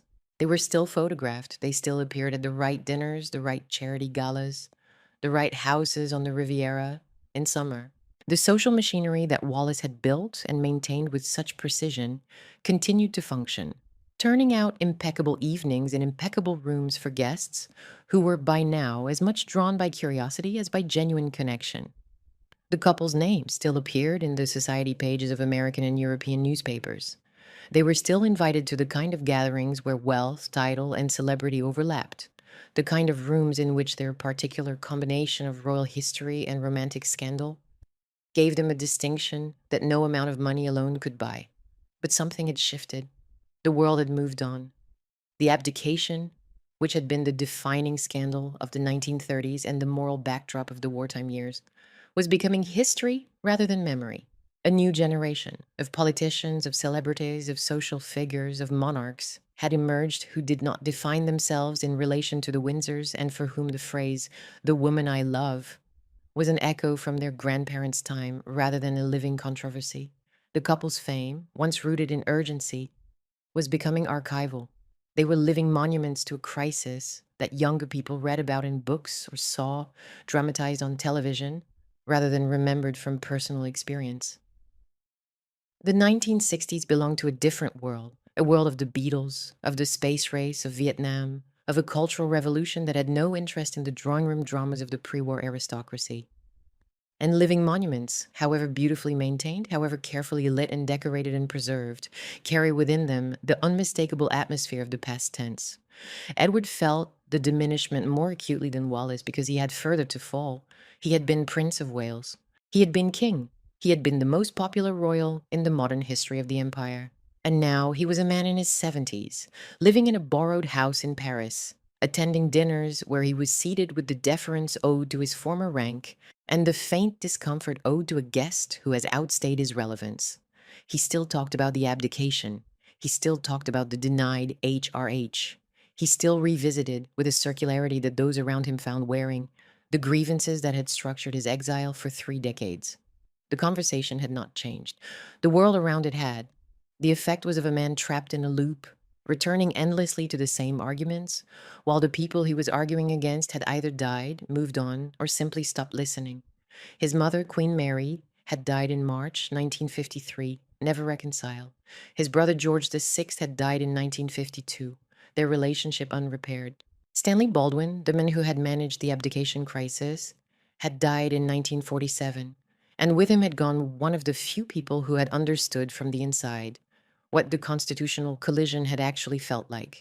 The Queen Mother, Elizabeth Bowes-Lyon, now the most formidable surviving embodiment of the family's resentment, continued to regard the Windsors with an undiminished coldness that would last until her own death in 2002.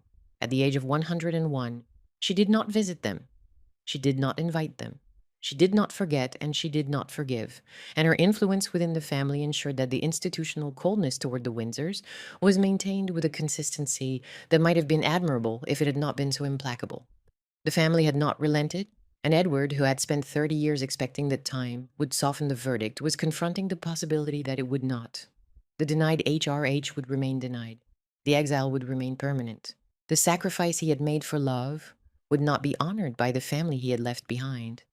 That realization, arriving not as a single blow but as the slow accumulation of decades of unanswered letters and unreturned gestures, was its own kind of death.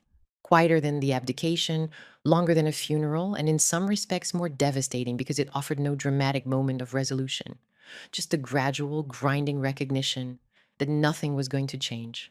There were moments in the 1960s when the isolation briefly cracked. In 1965, Edward underwent eye surgery at the London clinic, and the visit included a meeting with Queen Elizabeth II. The Queen came to the clinic. She was polite, she was correct.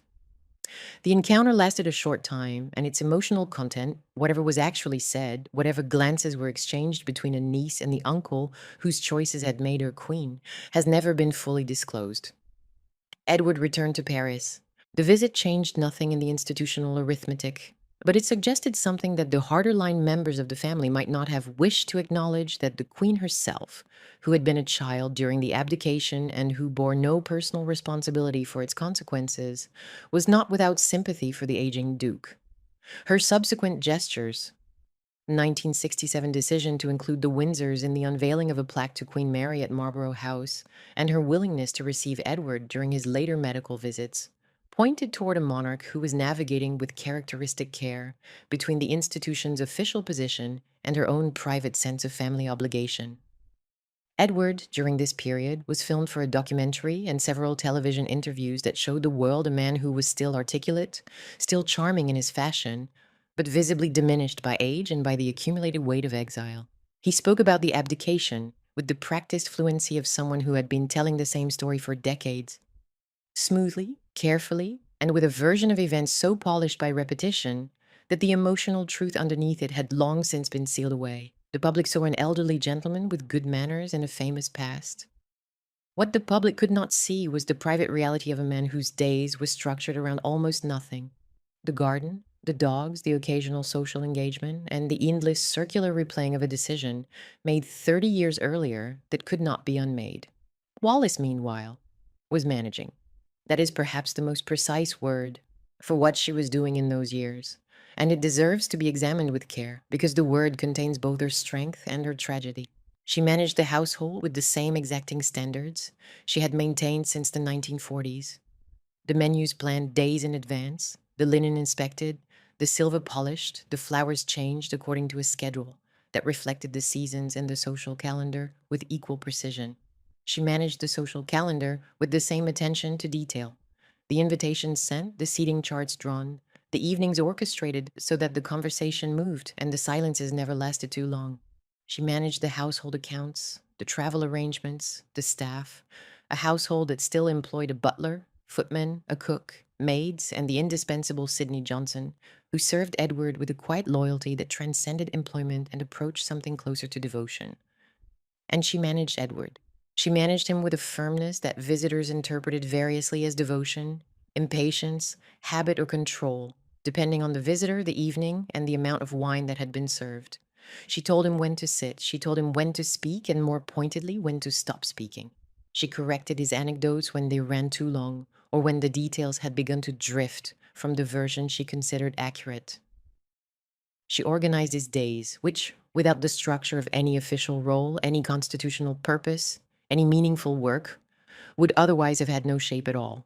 What is consistent across accounts is that Edward deferred to her in almost everything: the schedule, the guests, the decisions about travel and expenditure, the management of the diminishing circle of people who still sought their company, and that the deference had, by the late 60s, taken on the quality of submission rather than partnership. He did what she said. He went where she directed.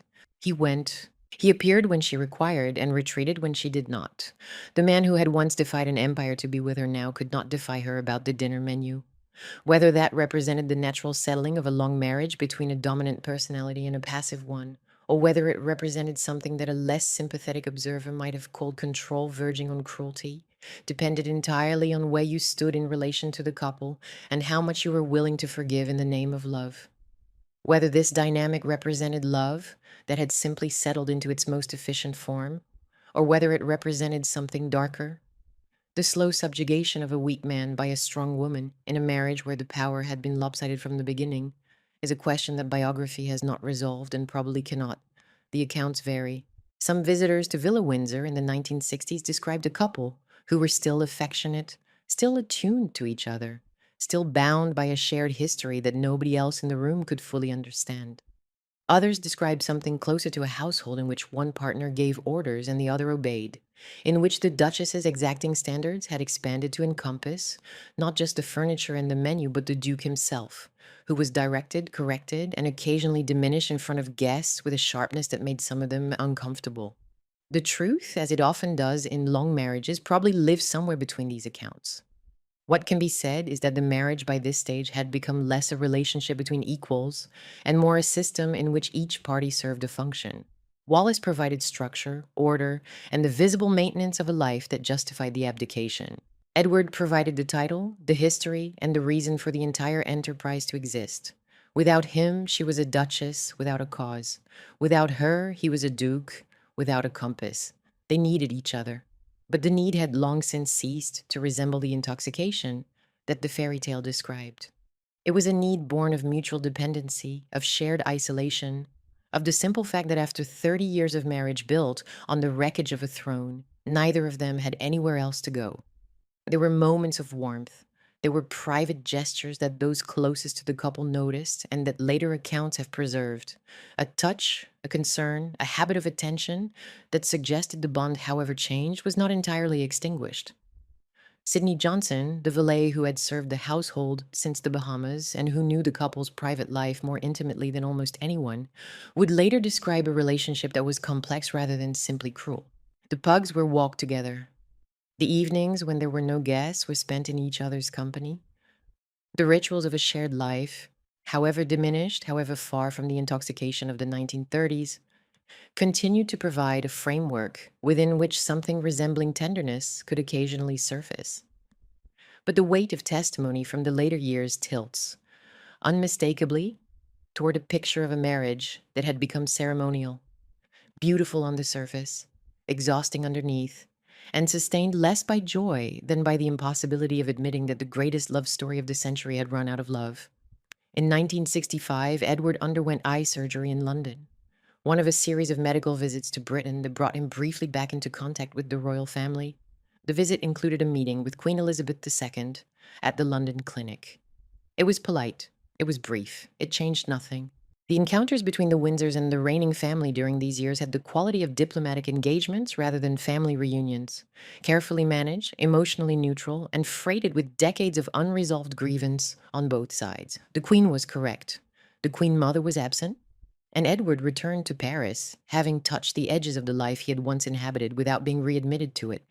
By the late 1960s, the narrowing had become unmistakable. The Windsors' social circle was smaller. The invitations came less frequently. The friends who had sustained their exile were themselves aging, dying, or drifting away. Herman Rogers, one of the couple's most loyal friends from the Ken days of the abdication crisis, had died. Others had retreated into their own private worlds. The Paris that the Windsors inhabited, the Paris of grand houses, embassy dinners, and international society, was itself changing, becoming less interested in the kind of old-world Anglo-American glamour that the couple represented and more interested in youth, in culture, in the kind of celebrity that did not require a dynastic backstory. Edward's world contracted accordingly. He was in his mid-70s, he was thinner, he was slower. The vigor that had once made him the most dynamic young royal of his generation, the prince who had toured the empire with an energy that exhausted his staff and delighted his audiences, had been consumed by decades of exile, inactivity, and the particular erosion that purposelessness inflicts on a man who was raised to believe his life had a constitutional function. He gardened. He walked the pugs that had become the household's most visible domestic companions. He played golf less often and then not at all. He sat in rooms that Wallis had decorated to perfection and waited, with the patience of a man who had run out of alternatives for a life that had already happened to somehow resume. The waiting was, in its way, more poignant than the abdication itself, because the abdication had at least been dramatic. The waiting was just quiet and long and empty. And then the illness came. Edward was diagnosed with inoperable throat cancer in late 1971. The diagnosis arrived with the particular cruelty of an illness that targeted the very organ through which he had defined himself to the world. His voice, the instrument that had carried the abdication broadcast into millions of homes, that had charmed crowds across the empire, that had been the most recognizable sound of his public life, was now being consumed by disease. The cancer was advanced. The treatment options were limited to palliative care. The prognosis, communicated to the household and to the couple's closest friends, was bleak. He was dying, and he was dying in a way that would strip from him, piece by piece, the capacity for speech, for swallowing, for the ordinary mechanics of living that most people never think about until they are gone. The final months of Edward's life have been described by those who witnessed them as a long, slow contraction. A world that had once been defined by its scale and glamour reducing itself, day by day, to the dimensions of a sick room. The rooms that had hosted some of the most celebrated dinner parties in post-war Paris were now quiet. The silver remained polished. The paintings remained on the walls, but the life that had animated those rooms, the conversation, the laughter, the carefully orchestrated social performances, and it stopped. Had the staff, accustomed to the rhythm of entertaining, adjusted to the rhythm of illness, medication schedules, doctor visits, the careful management of a declining body and surroundings that had been designed, with Wallis's characteristic precision, for vitality rather than decline. Edward lost weight steadily through the winter and spring. His frame, never heavy, became gaunt. His voice, already weakened, became difficult to hear, and then, in the final weeks, nearly impossible. He spent increasing amounts of time in bed or in a chair in the upstairs rooms, attended by nurses, visited by the doctors who managed his care, and watched over by Wallis with an efficiency that those who witnessed it described as disciplined rather than demonstrative. She managed his care as she had managed everything else in their shared life, with attention to detail, with a refusal to allow the household standards to collapse, and with whatever private grief she felt kept behind, the same immaculate surface she had maintained for 40 years. The dinners had stopped. The guest list had contracted to almost nothing, but the flowers were still arranged every morning. The rooms were still kept to standard. The surface held even as the reality beneath it was disintegrating. That was Wallis's final gift to Edward, or her final performance, or both. The maintenance of beauty around a man who was losing everything except the woman who maintained it. In May 1972, Queen Elizabeth II made a state visit to France. During the visit, on May 18th, she called on the Duke and Duchess of Windsor at their home. It was a gesture whose significance was understood by everyone involved, including, one suspects, the Queen herself. She was visiting a dying man. She was also, in the coded language of royal protocol, acknowledging something that the institution had spent 35 years refusing to acknowledge: that Edward, whatever he had done, was still family; that Wallis, whatever the family thought of her, was still his wife; and that the approaching death entitled both of them to something more than the official silence that had characterized the relationship for decades. The Queen arrived at Villa Windsor and was received in the rooms that Wallis had prepared with every ounce of her remaining capacity for presentation. The house was immaculate. It was always immaculate. But on this day, the immaculacy carried a particular charge, because the woman who maintained it was receiving not a dinner guest, but the reigning monarch, the niece of the man dying upstairs, the granddaughter of the brother whose crown Edward had abandoned. The layers of history compressed into that single visit were staggering. Elizabeth II, who had acceded to the throne because Edward had vacated it, was now standing in the house that his abdication had consigned him to, paying her respects to the man whose choices had shaped her own destiny before she was old enough to understand them. Edward was unable to descend to the ground floor. He received the Queen in a sitting room upstairs, propped in a chair, thin and visibly weakened by the cancer that was consuming him. He was attached to an intravenous drip. He was dressed, by some accounts, in a dressing gown and cravat, a last gesture of personal style by a man who had once been the best-dressed prince in Europe. The visit lasted approximately 30 minutes. The conversation was private. The Queen was kind.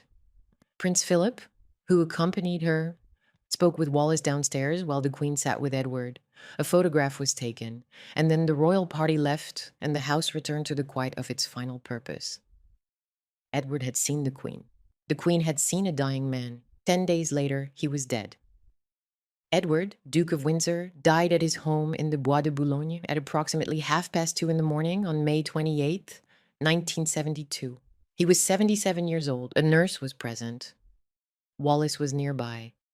The exact circumstances of the final hours have not been extensively documented in public record, but what is known is this: the man who had once addressed the British Empire from Windsor Castle, whose voice had been carried by radio into millions of homes on the night of December 11th, 1936, died in a bedroom in Paris, in a house that was not his own, in a country that was not his country, in silence.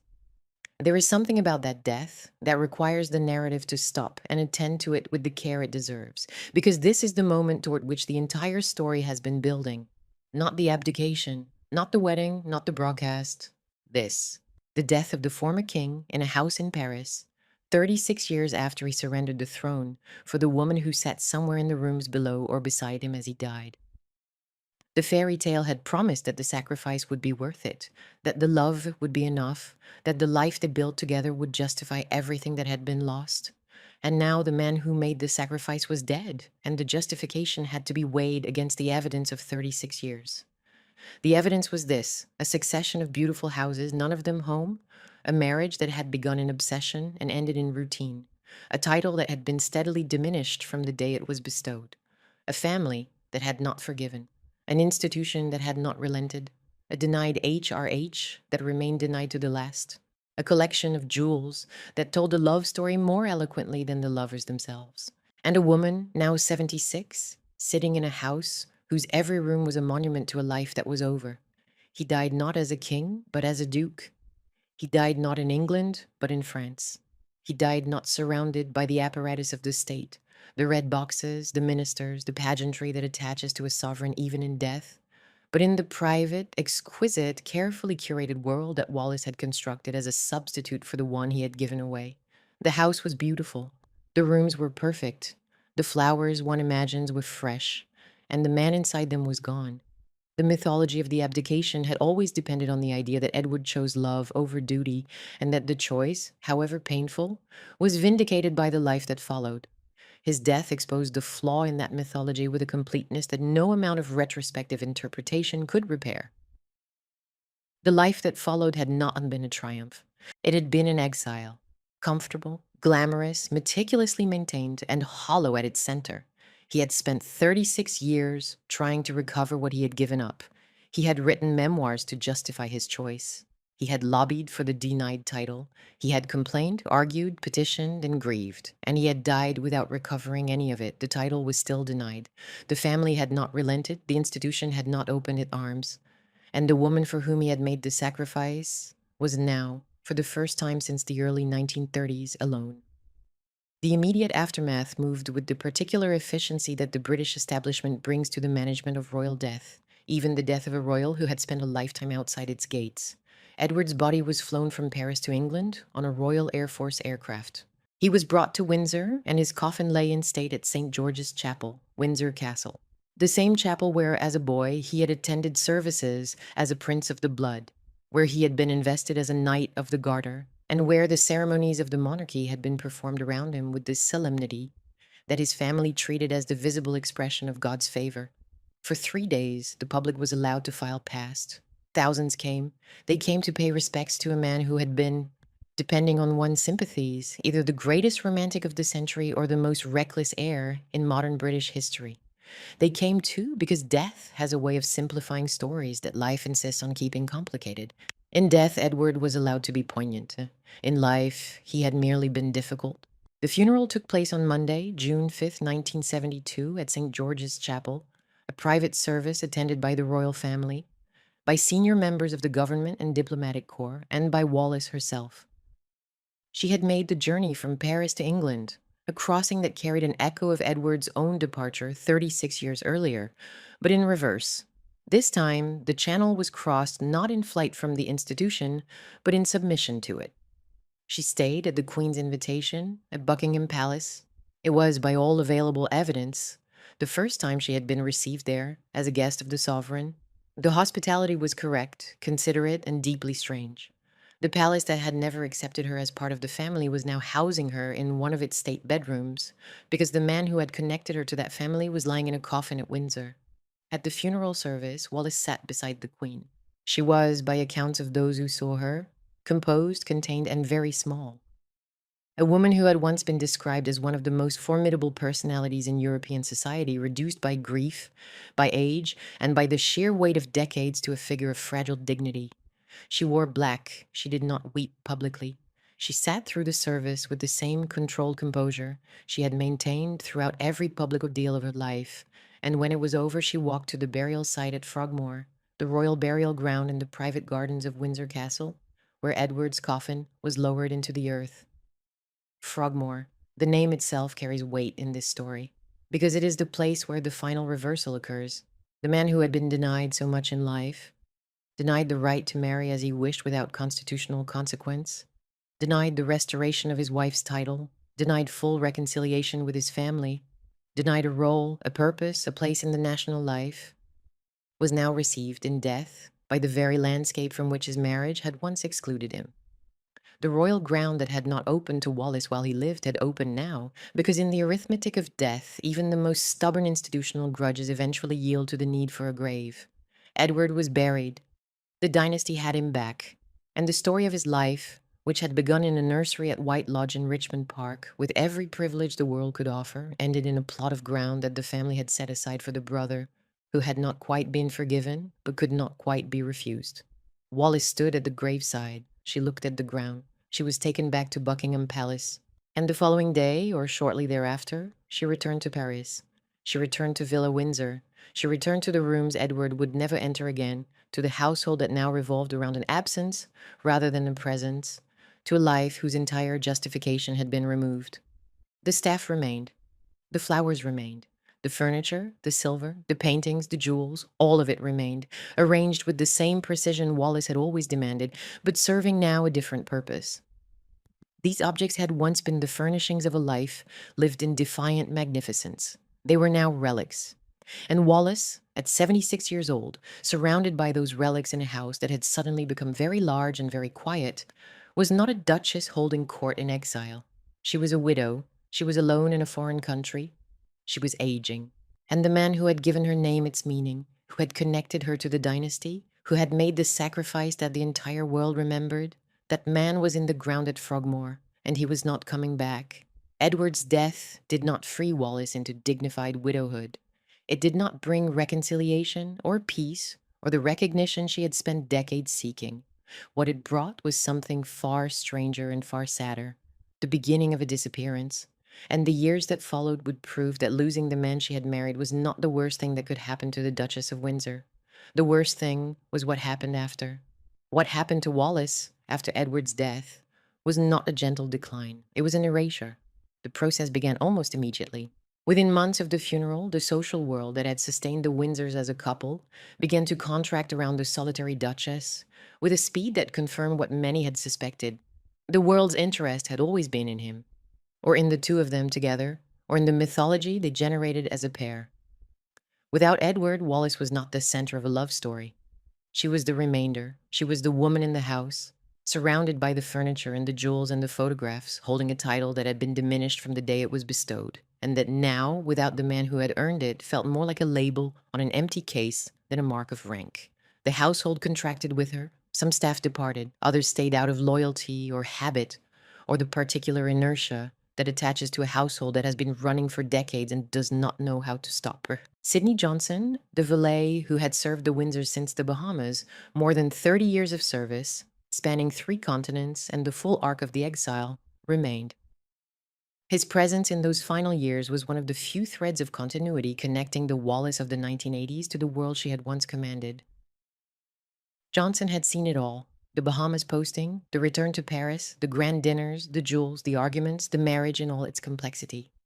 He stayed until staying was no longer possible, and his later reflections on the couple, characterized by discretion and a loyalty that went beyond employment, provide some of the most textured private testimony available about the life inside Villa Windsor. Wallis's health deteriorated rapidly. The precise nature of her decline has never been fully disclosed in medical detail, but by the mid-1970s, only 2 or 3 years after Edward's death, she was described by those close to her as confused, frail, and increasingly unable to manage the daily operations of the household she had once controlled with such formidable precision.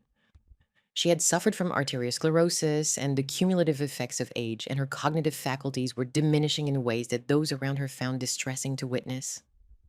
The woman who had overseen every detail of Villa Windsor's operation, who had directed menus and guest lists and flower arrangements, with the authority of a general commanding a campaign, was losing her grip on the life she had built.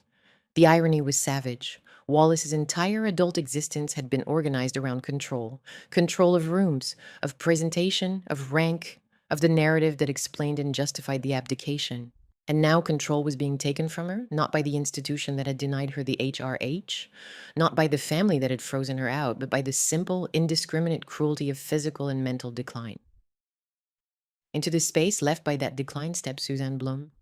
Blum was a French lawyer, formidable, well-connected, and already known in Parisian legal and social circles before she became involved with the Duchess of Windsor. She had represented major clients, including figures in the entertainment industry, and she brought to the management of Wallis's affairs a combination of legal expertise, personal ambition, and proprietary authority that would provoke controversy for decades. Bloom obtained power of attorney over Wallis's affairs in 1973, approximately 1 year after Edward's death.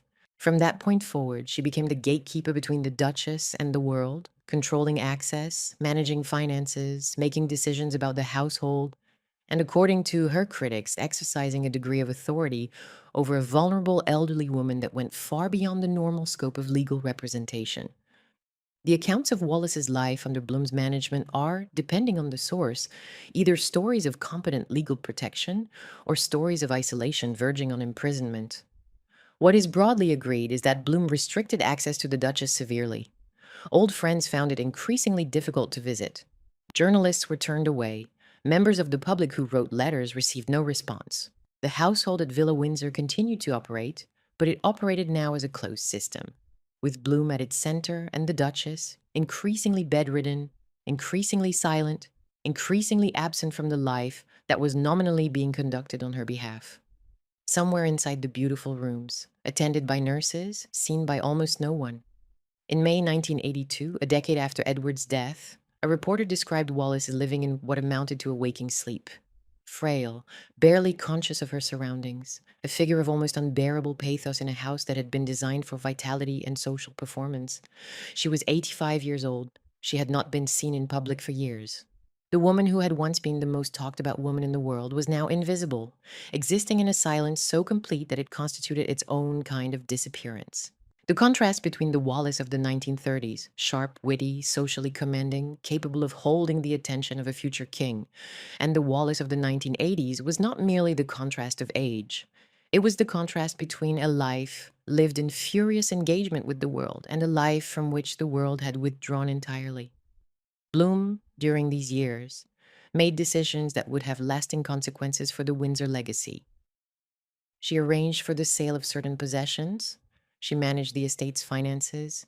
She spoke to the press on Wallis's behalf, presenting a version of events and a characterization of the Duchess's wishes that could not, given Wallis's condition, be verified or contradicted. Whether Bloom was protecting a vulnerable client or exploiting one is a question that later accounts have answered differently, and the truth may contain elements of both. What is she had outlived the era that had produced her, the scandal that had defined her, and the love story that had been offered as the justification for everything she had endured.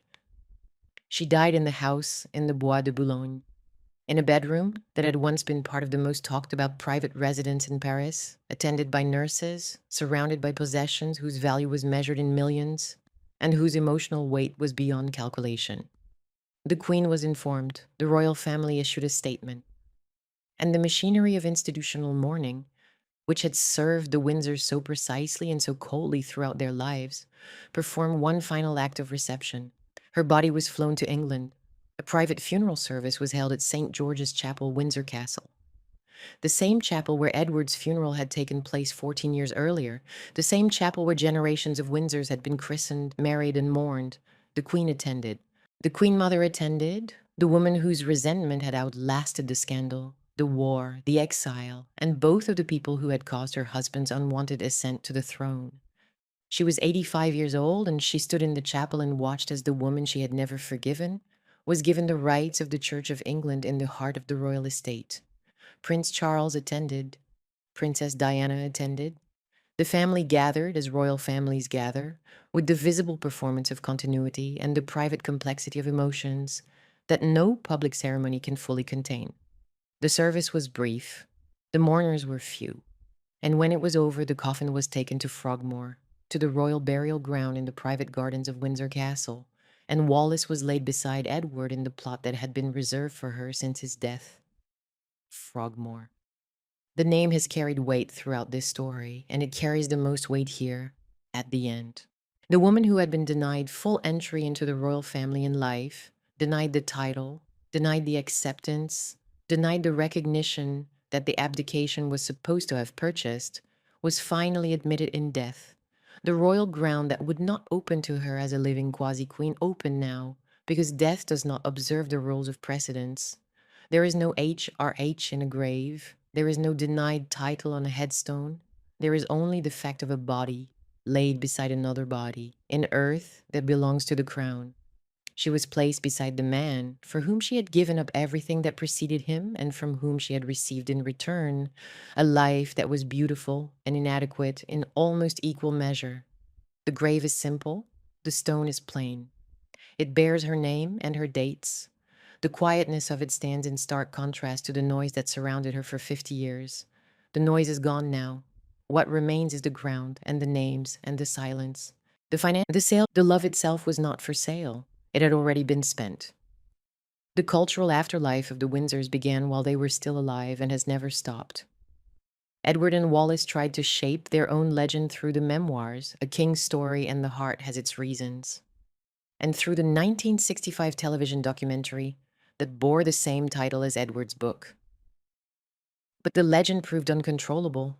Each generation of dramatists, biographers, and filmmakers has chosen its own Wallis and its own Edward, and the versions have multiplied across decades into a gallery of contradictions that tells you as much about the era doing the telling as about the couple being told. The 1978 ITV series Edward and Mrs. Simpson, with Edward Fox in the title role, presented the abdication as high political drama with genuine emotional cost, a story of institutional pressure, crushing personal desire, told with the careful production values of late 70s British television. The series was widely watched and critically acclaimed, and it established a template for subsequent dramatizations. The crisis as the spine, the love story as the heart, and the family's response as the complication.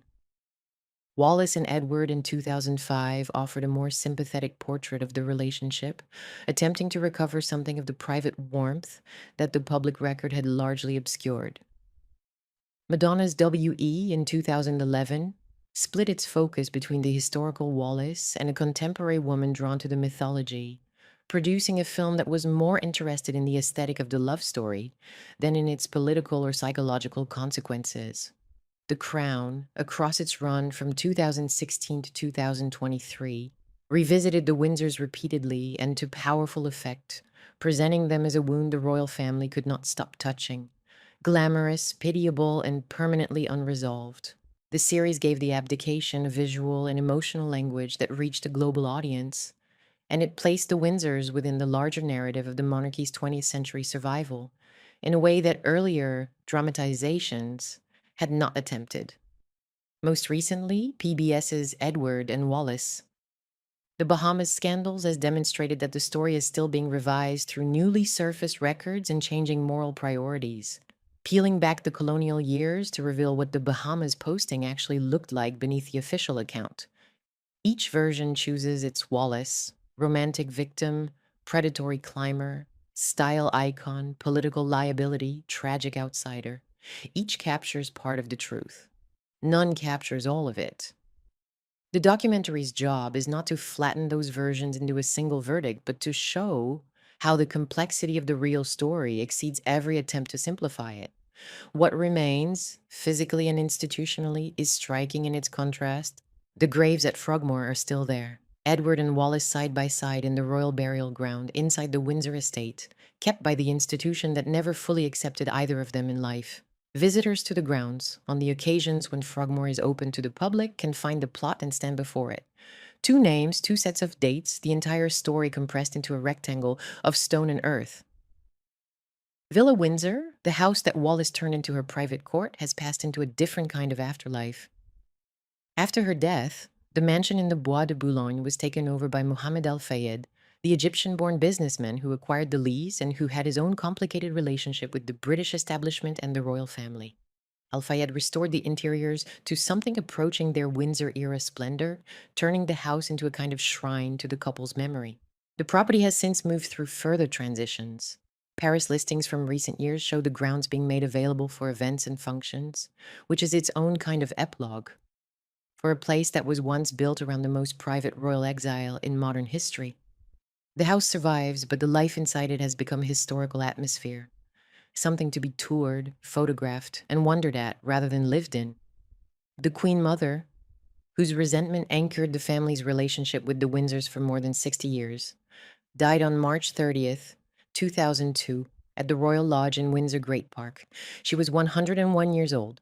She had outlived her husband by 50 years, her brother-in-law by 30, and Wallis by 16. In all those years, she never publicly softened toward the woman she held responsible for the burden that had been placed on her husband and, by extension, on herself. Her longevity meant that the emotional climate of the family's attitude toward the Windsors was shaped for 6 decades by a woman whose memory of the abdication's damage was personal, specific, and unforgiving. Elizabeth II, whose reign was itself a consequence of the abdication, died on September 8, 2022, at Balmoral Castle after 70 years on the throne. She was 96. The crown passed to her son, Charles III, extending the line that runs through George VI and that exists as a matter of constitutional fact, because Edward chose to leave. The dynasty survives in part because Edward left it. That is the cold structural truth that the entire story circles back to. The monarchy did not merely endure the abdication, it was strengthened by it. The line that Edward abandoned proved more durable, more adaptable, and more legitimate in the public imagination than anything his continued reign might have produced. This story reveals less about one scheming woman or one reckless king than about what happens when a monarchy built on the repression of personal feeling collides with two people who each mistook appetite for destiny. Edward believed love could replace structure. Wallis believed marriage could stabilize rank.